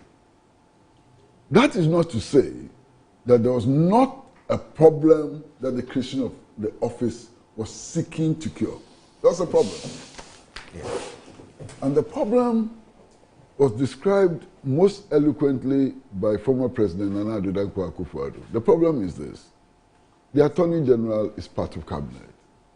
The Attorney General is appointed by the President. So to all intents and purposes, when the Attorney General acts, he is seen as acting from a politically biased position, whether you like it or not. Okay. So the creation of this office was intended to cure that. But I'm saying that it has not cured that. To the extent that the OSP is also the choice of the President, appointed by the President. So for this link with the Attorney General, link between President and Attorney General, arising out of the power to appoint, also applies to the OSP. You understand what I'm saying? I get it. Mm-hmm. Now, if you take many other factors into consideration, many other factors, the constitutional provisions, the way in which the office functions and so on, it does not cure the problem it sought to cure. So that problem is still there, needs to be cured, okay? Public perception is also growing in a totally different direction and so on. This maze of complexity is what we are supposed to address. You see, Ongozi, to tell you the truth, I don't know how to address it. Ongozi, you know, sorry we're belaboring this point or we're splitting hairs over this matter, but depending on where you are, who you're listening to, and where you're reading your information from, it appears that the two calls that you just made this morning are all very current. There are those who say the office is useless, and there are those who say, okay, the office is good, but sack the guy who's there. But in all of this, why did Martin Hamidu leave there? He complains about political interference, executive interference. So for as long as this executive interference, which we say we want to cure, and as you rightly put it, by setting up the office or establishing the office of the special prosecutor, does not go away, even if today Mahama decides that he won't have anything to do with what the OSP does. We've just seen what is happening between the Attorney General's office. And you have eloquently put it that, no, the man can't do much, can do some, but can't do much without support of the Attorney General's office. And the Attorney General's office, we know, is part of the executive. And back to the question, the fundamental question here being, should this stay as the OSP, forget about the guy who's there, should the office stay or must go? At some point, we have to make that decision. This back and forth every day, and nothing happens. Oh, so Moro, well, let's make progress. Moro, wait a minute. No, we have to make a decision. You have asked a very important question. We're here by virtue of. I want my viewers. Look, let's do a poll. Let's poll this question. I don't before Should the OSP be set up or not? Please let us know what you think about this. But you can do a poll. Let me tell you. What problem would that your pool cure? No, wait a minute. You can do a poll. Listen. No, wait. Listen. You can do a poll. You can do a poll. Let me tell you. What have we decided to do to ourselves? To run a democratic process, isn't it so? Why am I seated here expressing my viewpoints and forcing them the way? Likewise, your good self. That is the beauty of democracy. Freedom of expression, freedom of association, guaranteed by this good book that Ankwesi has been calling our Constitution, that I believe in our Constitution. That is why in my closing submission I said that where this conversation is getting to, as a political animal and as a student who is trying his best to understand law, we are getting into the realms of Supreme Court interpretation. Because it will be my word against your word. It will be my understanding against your understanding. And this book gives only the Supreme Court the power to interpret our rules. So please, in the beauty of democracy, your wish may not be my wish. Look, this Supreme Court interpretation you are seeking will only end up being an academic exercise. This is Ghana. You see, actually, you see, if you read the Moro, it is the same Supreme Court who will give an interpretation that will give you feed for you to dance on. Oh, Master, you see, we all make this mistake. If you Ghana, we do.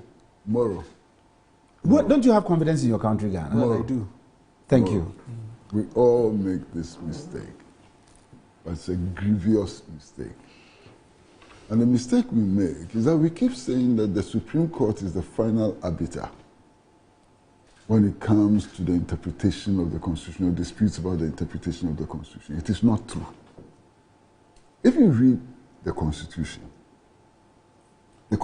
recognizes that ultimately sovereignty resides in the people. Okay. So the will of the people as expressed is the final arbiter. And I say that, look, the people of Ghana can decide tomorrow that we don't want a Supreme Court. The people of Ghana can decide that we don't want a Supreme Court. The people of Ghana can decide that we don't want a parliament. You understand what I'm saying? I get it. Okay. So the final arbiter, we should never forget at any time that ultimately, eventually, the final arbiter in all legal, political, social disputes and so on is the people. Wasn't that well expressed in 2024? Ogwezi? To some extent. Okay. Let's move on. The still speaking about accountability and which you see, Moro, mechanisms. Moro, just I beg your pardon. It's as if I'm dragging this matter. No, you are not. And what Ankwesi said is true, because the judiciary expresses what the republic, the people. It says, let me read the judicial power of Ghana. Article 1251. Justice emanates from the people and shall be administered in the name of the republic by the judiciary, which shall be independent and subject only to this constitution. Okay. So we, by a referendum, agreed that this is the rule book we want this country to be governed. Okay. And so we, when we accepted it, had structures created in it. Okay. And that structure, anybody who exercises that authority, which is conferred on it by this book, is exercising it in the interest of the people. In the name of the people. In the name of the people. All right. So taking inspiration from Uncle Kwesi and Annie Efua Ampofu, the question still stands. Should the office of the special prosecutor be scrapped or not? And please, those of you who are watching us either on social media or watching us on TV, please let us know what your view on this matter is. We do not. Are you setting up an agenda for anything? But we just want people to have a sense of what Ghanaians are thinking in terms of which direction. Well, are you setting up an agenda for us? Me, look, I take the Kwesi's posture. When you fight corruption or you jail people, you don't jail people. It doesn't put food on my table. But at the end of the day, we still want to know what Ghanaians are thinking. You know, it's essentially important. We just talked about, you just read a portion of the Constitution that says the justice emanates from the people. We want to hear what the people are thinking. I am in sync with you. But who says that the people of Ghana are on your screen? Oh, who's on our screen? There are 25 million people of Ghana. They are not on your screen. Some of them. I didn't want to take him on that line. Some of them. I didn't want to take him on that line. That is why I told you. Some of them are watching. That is why I told you that your pool, who will be your sample space. It may not be scientific. It may not be empirical. I agree. But I'm saying it gives us a sense. Anyway, so there's an aspect of corruption that we're trying to fight. This one is not an OSP matter. This one is perhaps you say the CID and for that matter the Attorney General's Department. We're talking about the Auditor General's report. I mean, for many years, we've been discussing what has become of the Auditor General's report. We're not doing much about the report. And the President is very frustrated about this. He thinks that anybody who has misappropriated or misapplied funds or stolen funds should quickly go to Sawam. There shouldn't be any delays at all. So how does he intend to do it? I'll tell you what how the President intends to do. So the President invited, the Auditor General invited the Acting Chief Justice, and then also invited the Attorney General. I'm talking about the President, invited these three very important heads of institutions. And here, there's been a policy decision. a policy decision, what I'm going to read to you. Specialized financial court, the Daily Graphic. Specialized financial court will soon be established to deal with infractions in the Auditor General's report. The illegal mining, galamsey, menace, and other environmental-related crimes, President John Dramani Mahama has said.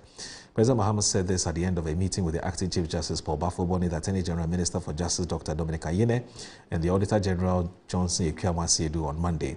The meeting recommended that the specialized courts would hold circuit adjudications across the country. In addition, the Auditor General will, in line with Article 1877B of the Constitution, continue to disallow illegal expenditures, and that's Uncle says 1877B. Disallow illegal expenditures and surcharge the persons responsible for them.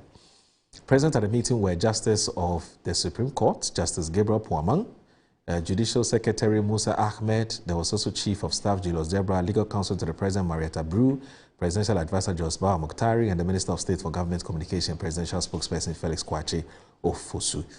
Good move? Seth, let me start with you.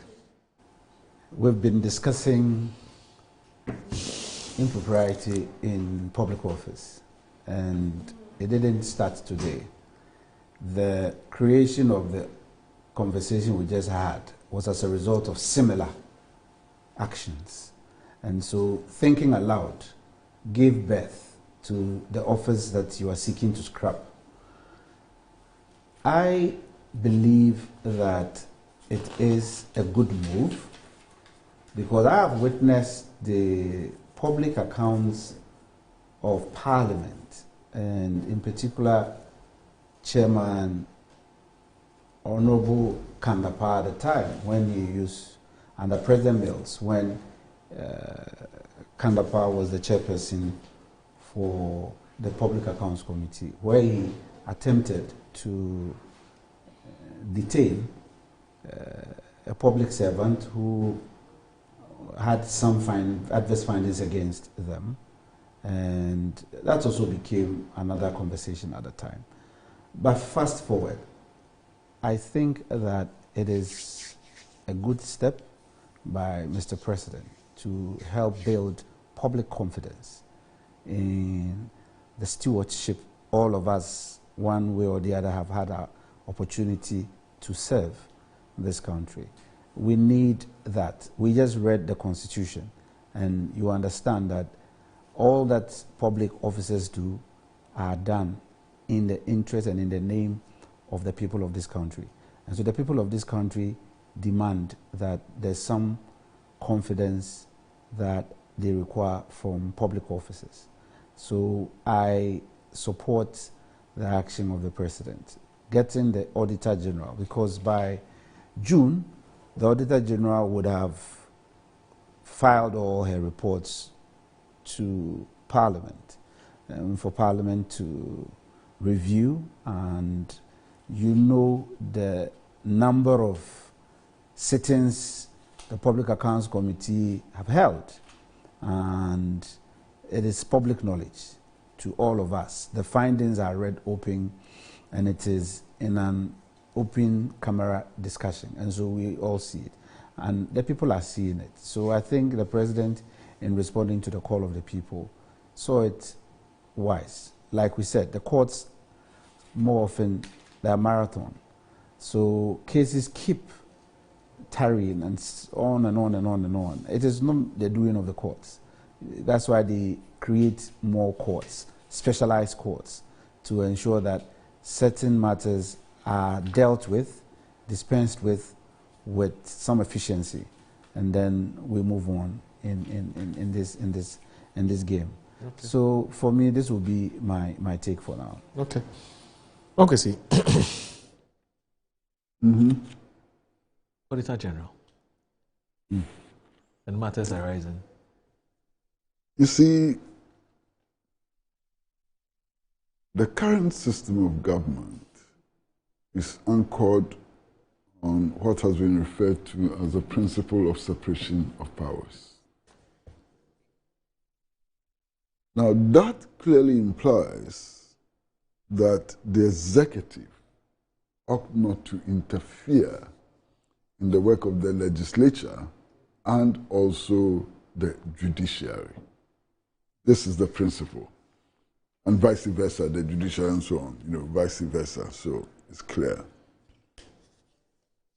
So where the president is dissatisfied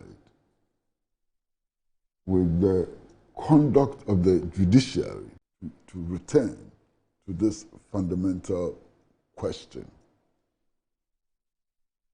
the president has a legitimate concern, and he's not the only one who has that concern. Many people have had that concern. I've had conversations with Mr. Albert Kandapar when he used to serve as chairperson of the Parliamentary Public Accounts Committee, and who had the same concerns that the president has. You understand? So the concern is legitimate. There's a need to do something about it and so on. I mean, over the years, I've been at the center of organizing press conferences on Auditor General's reports, The striking thing is that nothing appears to happen after the parliamentary discussion and so on. Right now, I was looking for the relevant constitutional provisions. I was not able to find them. Okay. But if my memory serves me right, the Constitution actually prescribed the establishment of a public tribunal to deal with these matters. And the composition of the public tribunal included non-lawyers and so on. So that's very clear. Now, since 1992, that tribunal has not been established. I think it was in the era of Chief Justice Theodora Wood, who did not establish these tribunals, but then established special courts.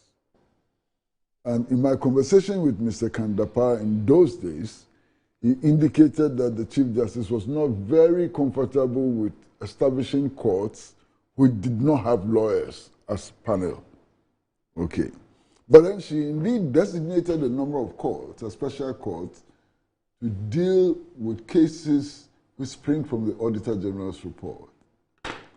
Now, Moro, here is the shocker. Since that time, not one case went before the special courts appointed by the Chief Justice. Not one prosecution happened. Okay? So you therefore cannot be arguing that it's the fact that we didn't establish those special tribunals which has led to this situation. Because even the special courts appointed by the Chief Justice, not one case, not one prosecution was before them. So there's a problem. And I have said on several occasions that the president has a legitimate concern which needs to be addressed. How to address it, I'm not sure. I'm not sure that the proper way to address it is to call the Chief Justice and call the Attorney General and get into a meeting about prosecutions. I'm not sure. But there's a problem which needs to be addressed. Finished. Okay. Please keep watching Good Morning Ghana. Don't go anywhere.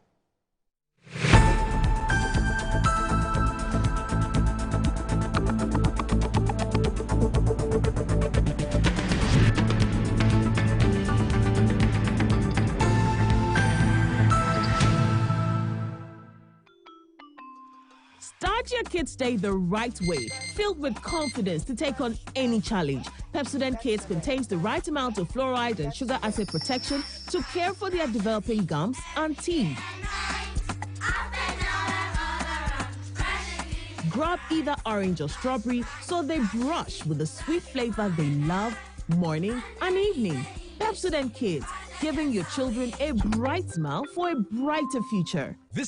Ghana for me chechi amuni nara me ding eje baby dapa me di ade sonko kra na ebremo nya ode to aduane mo ama waduane e depa na me de bremo eno any some spices dey ebuwa wo bebre o various flavors ubenya eya akoko ubenya nantwie ye de ku jollof mu ma emu ye de ubenya ye de ku nkwan ye de ku froye mu ho na kope bito na ema waduane enye de unyimi nia ye nkon konko tie nya nkoko eka Autant de communication, ni enjoy Oduba. that Samu spices. One in the essence, no time. I'm going to get it. Samu spices in a Sabi, Daddy so say. Samu spices, Moon Samu. Samu spices, Yama chicken. Samu spices. In Sanaka in Kitswa, measure 10 grams. Your chicken, spaghetti, garlic and ginger, stew, can jollof, and the flavors Alpha Bebre. Samu spices. Yes, Saka. FDIJ Jadien Kratoyatum. In life, choice is good, but choice plus safety is way better. Your safety and comfort is paramount. Under the cylinder recirculation model, you can buy LPG in a safe environment. All cylinders are inspected and maintained to the best safety standards, so your safety is assured. Just take your empty cylinder to the nearest exchange point and swap it for a filled cylinder. Different cylinder sizes will be available to meet your pocket size. Imagine cooking in a smoke-free environment. This will improve the health and well-being of you and your family. Choose LPG in a safer model of distribution. Cylinder recirculation model. Securing your safety. Creating more jobs. A message from the National Petroleum Authority under the patronage of the Ministry of Energy. In my line of work, a confident smile is everything. Kel Charcoal Toothpaste keeps me on top of my game and ensures my smile is always radiant and bright. With the tiring nature of my job, we spend several hours under the scorching sun. To keep our teeth white and our breath fresh all the time, we use none other than Kel Charcoal Toothpaste. Kel Charcoal Toothpaste. You're on a Kessie and in a kit one. Samayo Kendini, a who be here, Semetra Sapapadia to a mammy man for Kel Charcoal's natural ingredients, and a bomb is so by a man is swing, Nasasu Mama Hoto so a will beg you. Kel Charcoal Toothpaste. Choose Kel Charcoal Toothpaste for anti-cavity, whiter teeth, and fresher breath all day. Available in 80 gram and 150 gram. Grab yours today. Kel, happy smile. This advert is FDA approved.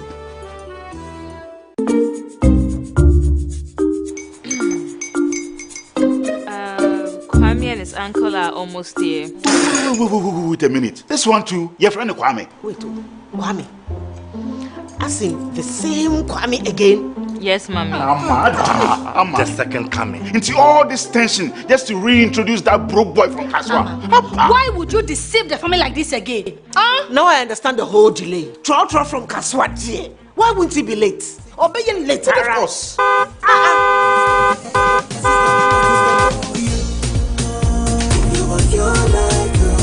Star 712 hash, star 712 hash. You go be the luckiest. Go be from Doja be luckiest. From not the cause she be luckiest. Yeah, you go be luckiest. No matter why you're luckiest. Everybody go be the luckiest. God Kwame! Send your God up boom. If you put it to you, so would the coming of the Son of Man be. Is that his car? Dial star 712 hash. Choose your ticket. Enter your lucky number. Follow the prompt and let destiny handle the rest. This promotion is regulated by the NLA on the Caritas platform. Edruho. Afi Odra Afashano, Ebeye Krabeshe, Ignite Media Odra, Yakabo Mude and Nepadebre and Emma Afi Afashan. Enunti Kaya Home, Metro TV, Original 91.9 FM. Jerry Free and Nase El Mampon, whom Afashanase, Niani Adofo, any Mampon Fonina, Anum Asafonsa, Akushim, Ewo OPK joint. Eda 12th October to 19th October, and you may be now when BB, a fear dano, ya the grand debano ebebreo, a hormona ya bedine, a mamrani amania di and kabomo, edema equapemai. Ye riasuswa near the game, Sasha so, and to brand a betra wo bobre, so bet me aye games. Na ne memne danso a 25th no so no unia bo James say asset ya di bo fufu party brem unia de ohia no warewa ene wo chance fabra na bedidi free we catch you say afi so went me ambepie mu ewo Ignite Media Odra afahye we yase a ene na wa yo ho Enunti kaya ho. Na yomfa odra afahye no ensese so. Shenen so say Samu Spices any Jojo carbonated vodka mix and a soya semi di dwumadi ebrel. Ojra. Save to save bam.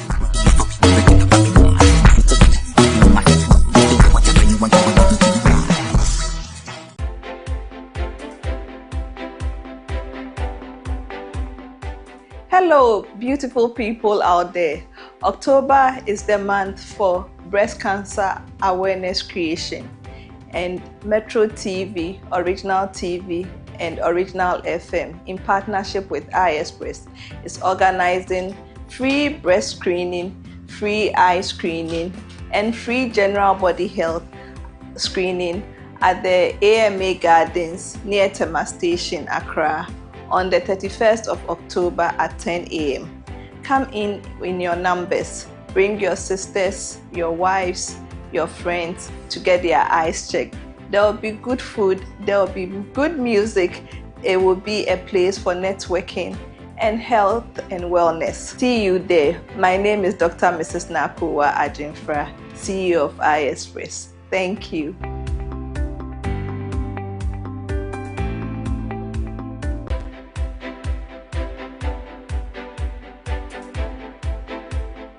In the rush of deadlines, in the hum of studio lights, sometimes we forget what matters most. I share stories every day, but this one carries the weight of every woman that ever fought. I tell stories every day, but some stories hit closer to home.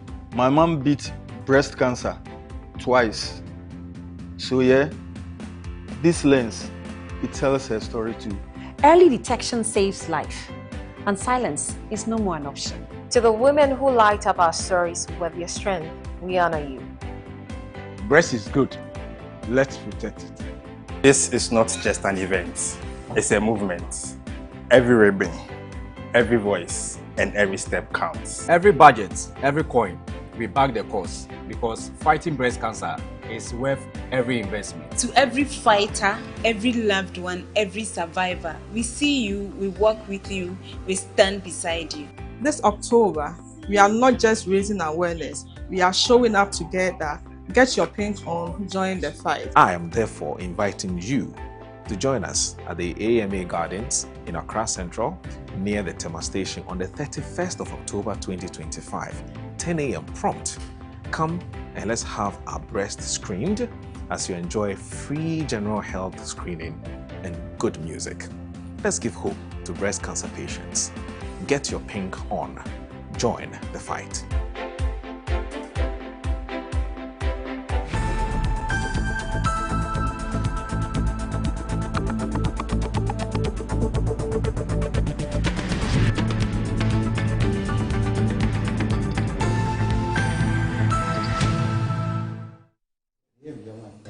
You're still watching Good Morning Ghana on Metro Television. My name is Aldo Moro, and I'm here with Mr. Kwesi Pratt Jr., who is a seasoned journalist and an elderly statesman, and also Seth Kwame Champon, who is a former Honorable Member of Parliament for the good people of Impriaso, and also former Eastern Regional Minister.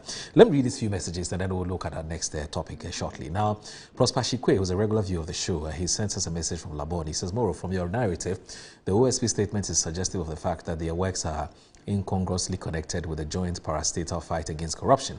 That should be outrageously ridiculous then. I stand educated. What's the criminality or illegality on institutions of state in charge of the fight against corruption, exchanging information leading to prosecution of persons cited by law to have engaged in any form of corruption behind the scenes and within the framework of our laws? In any case, is there a law that disallows that? Moro, look, the fight against corruption ought to be the joint citizen responsibility, party in power and opposition alike. But what do we see in our jurisdiction, for instance? A lot of times, it is the opposition that posits as victims and behaving like cook blockers to orgasm. And it's a pardon my Latin. The fight against corruption requires seriousness. Let's be serious, and that's the only way we can fight it. Good morning. And he continues to say that I want to vehemently disagree with Uncle Kwesi and Honorable when it comes to the interpretation of our laws versus the will of our people. The legal system is a superior creation of the people by the people to solve their to solve their misunderstandings and disagreements. Same people cannot be seen claiming superiority over what superior system they have created where they place the best class of the people. In conclusion, interpretations can only be by the superior system managed by the people for the people. Let's avoid the confusion. Alhaji Hamza from Pig Farm says, good morning, my brother. My brother, swapping the office of the OSP or not is neither here or there. He says what Ghanaians are currently looking for is for the authorities who are vested with the powers to make sure to bring Mr. Ken Ofori-Atta back home for him to face the law and justice will be served. We were told Ken Ofori-Atta is a fugitive from justice, so why is it taking him so long to bring him down to face justice? My brother, this issue of Ken Ofori-Atta is gradually making the public to lose confidence in the NDC when it comes to the fight against corruption.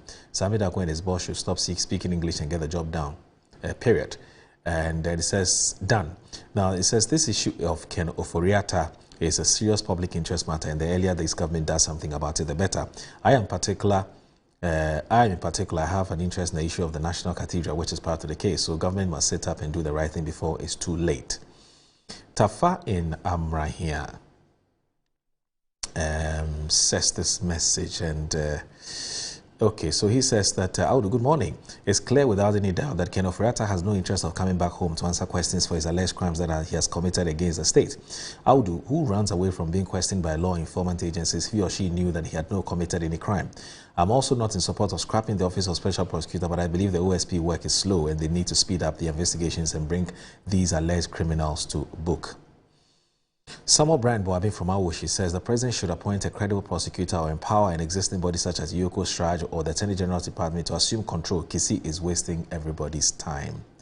And he continues to say, Kisi Jabing is certainly lawless, shady, and unfit to be a public prosecutor, let alone a special one. He lives like the Sultan of Brunei and the Crown Prince of Saudi Arabia rolled into one, and travels like the late Colonel Muhammad Gaddafi.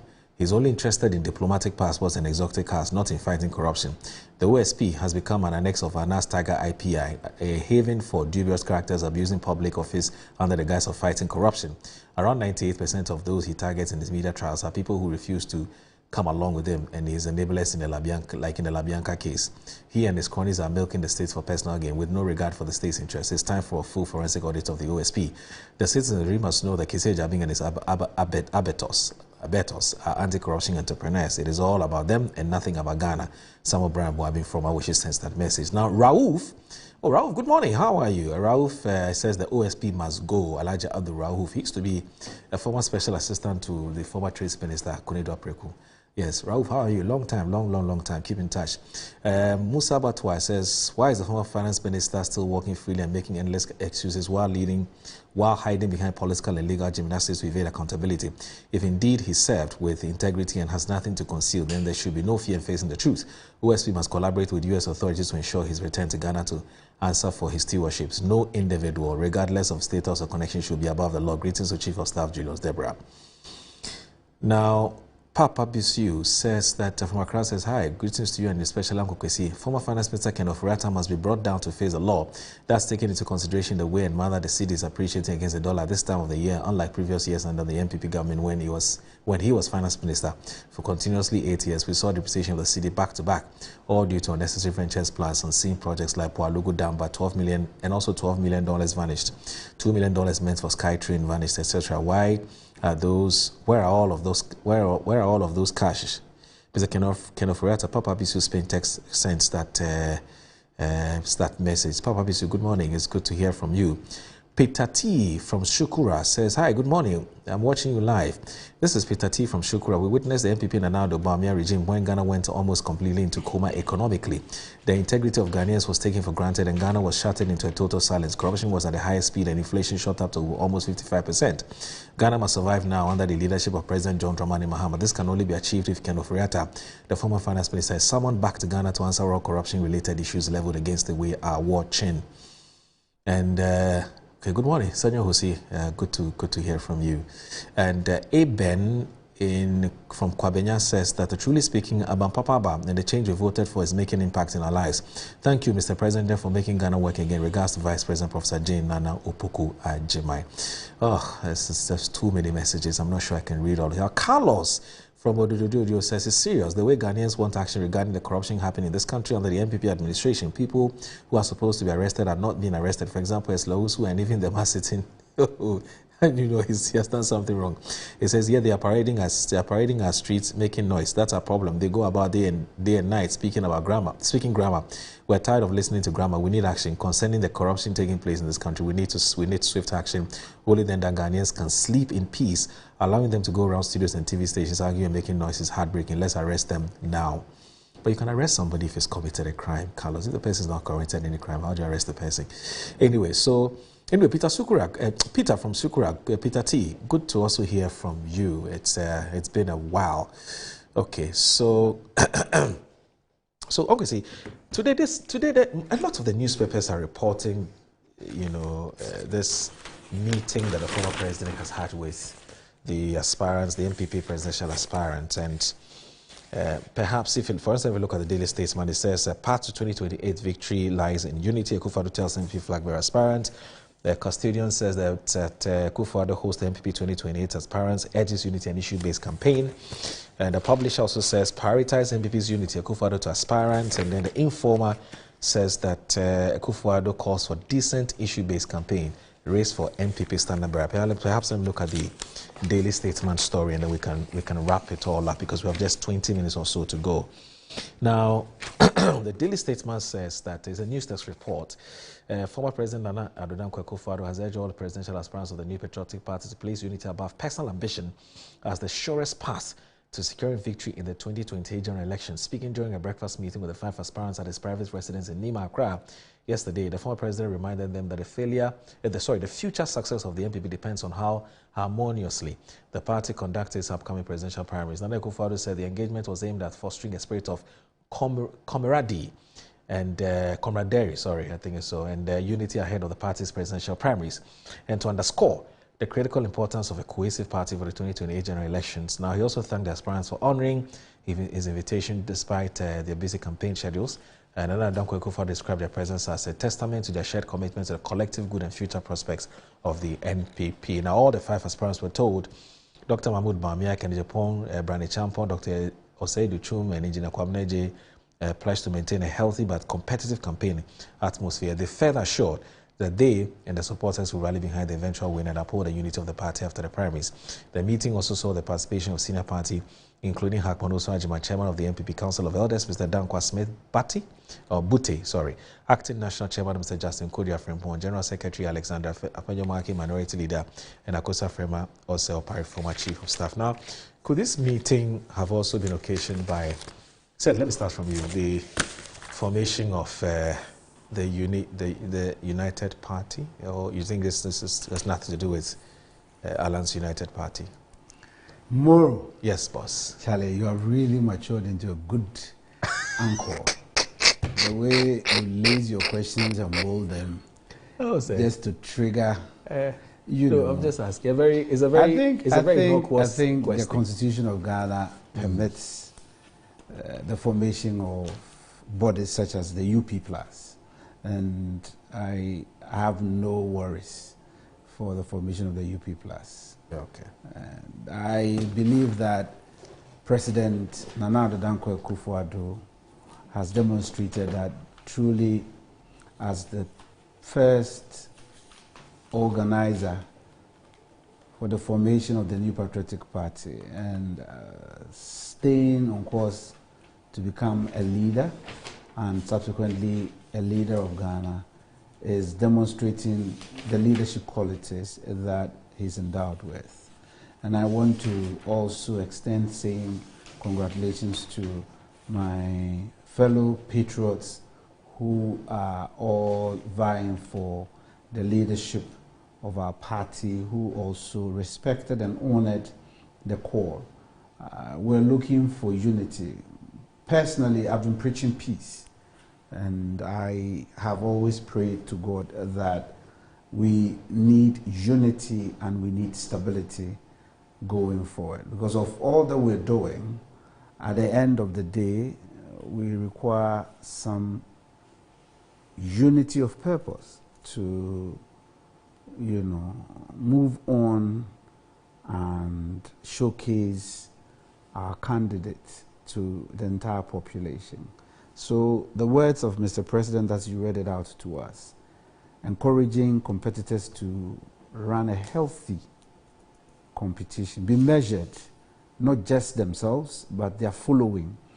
More often than not, most of the issues that are out there with a lot of debate are coming from followers. And so I have always done my bit. If I get opportunity, I do my best to admonish my fellow patriots that this is just an exercise which will end, but post the exercise is more important to all of us, because if we do not guide ourselves well, and if we do not regulate ourselves well, and we complete the exercise, and the unexpected happens, who can you walk to?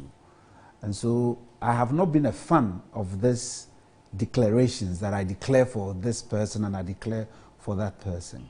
My sole guiding principle is because of unity. Because at the end of the day, we belong to one system. We all don't have the same fair play spirit. Some are able to forgive immediately, some are not able to forgive immediately. And so we need some useful, wise counsel. And I believe the initiative of the former president has served a purpose.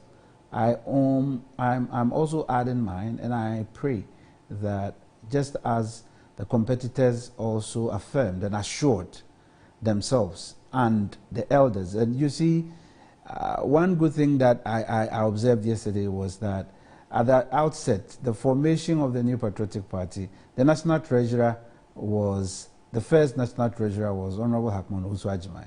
And today he's found himself as the chairperson for the Council of Elders of our party.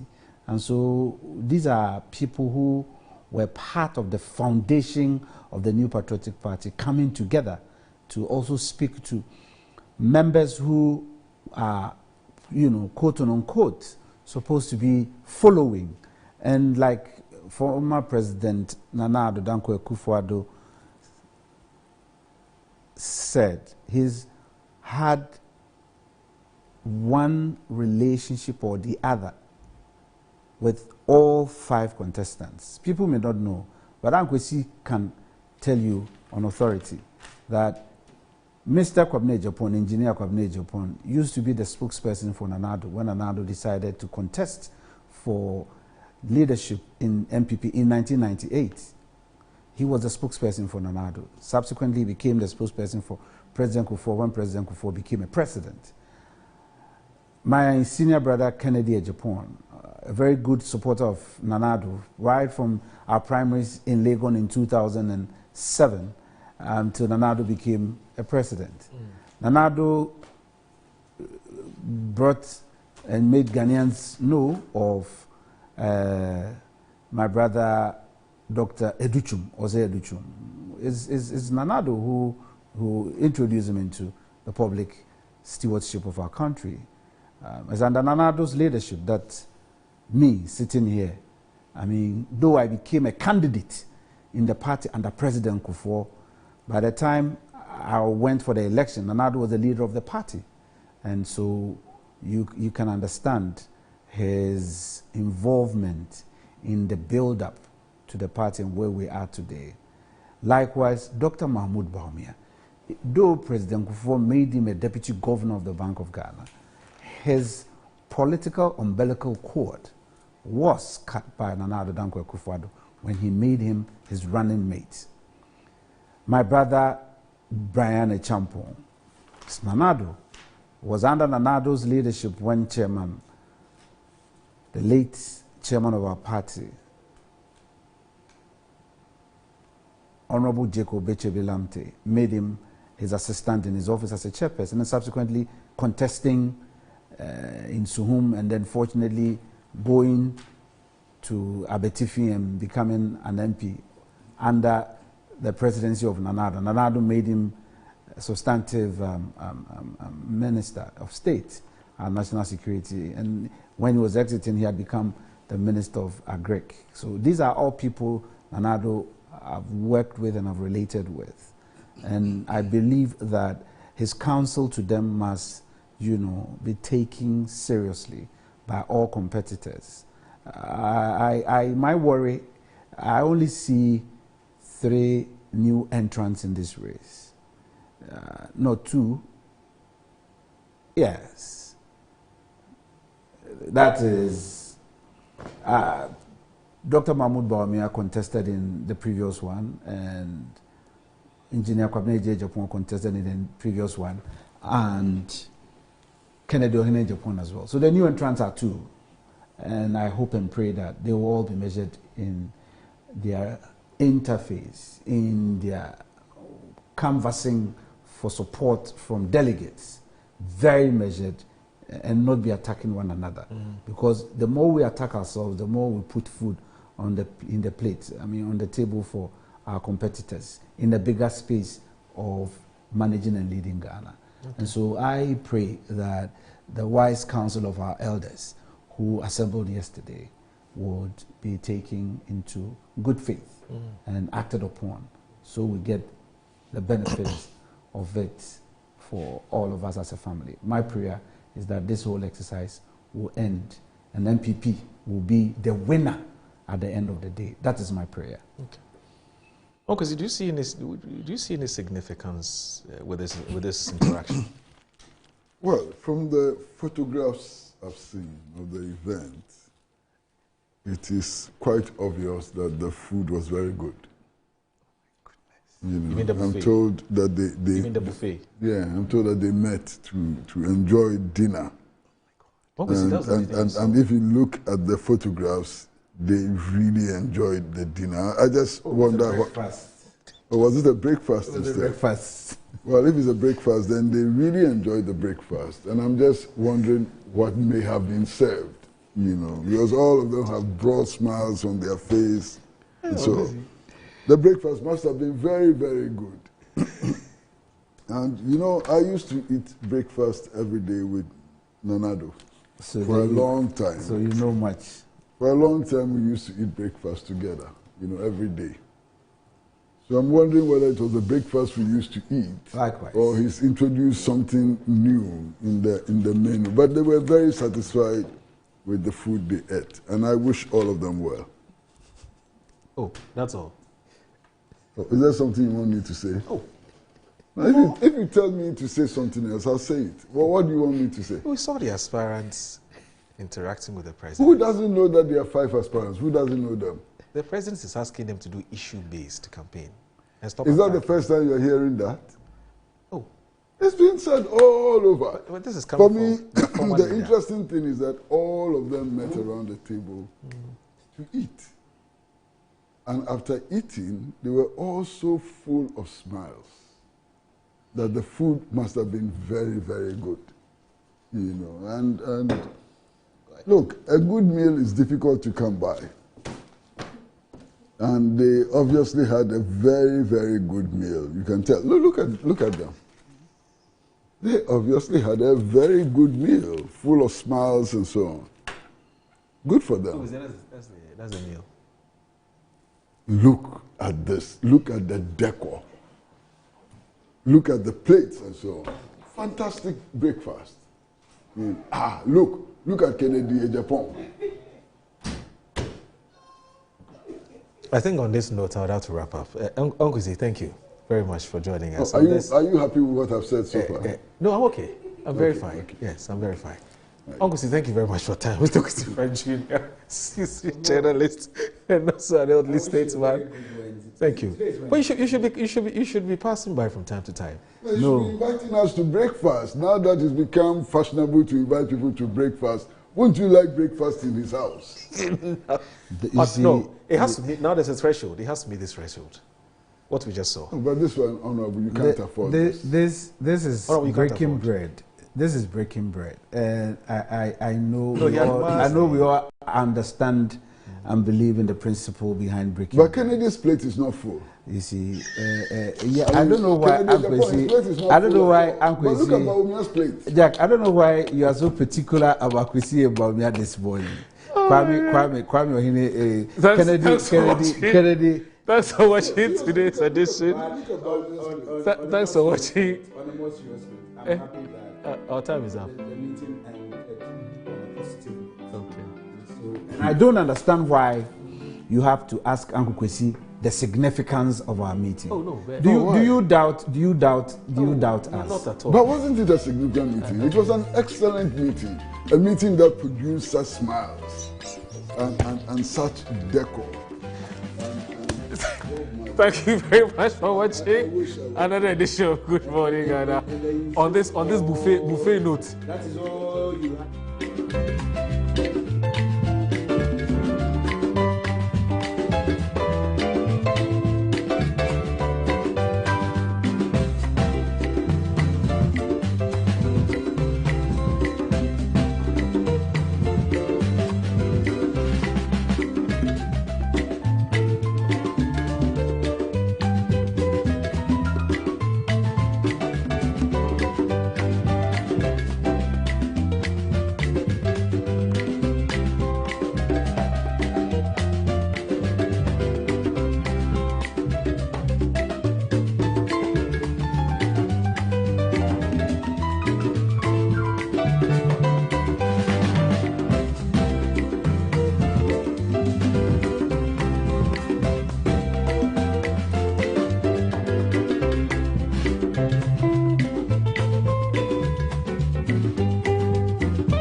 Enua victory garlic mixture na wati ni bi na ate say na eduro ni tie na no pasem ne say eduro we adwuma ye titru pa ne say ebeboa ananna ne srade e wo ni padua ni muntin mu ama ohu atwo kura de di kan obabi wo ho a okomfikiri a ema eduro awu hia ye victory garlic mixture ebi kura ho bekọ a ewie wo ansa na ba ye victory e da wu hia wunya victory no ma na busumi biara ubenya ufikiri akwa empa ho kura eno de achi a obi wo ho ani ti ne ta adwa no obi wo ho ye adwuma kakra bia no abre na nakoma bɔ ne periperi ni nyina ye mogya entimi mfa akoma no nkwa adwen mu eno ne kofa saa de ne ba odofo mesrew so wo ho na wonsɛm ta adwew ebia wonsa no sei ana wonam no mu na esi fam no kura adwew ana ayetofo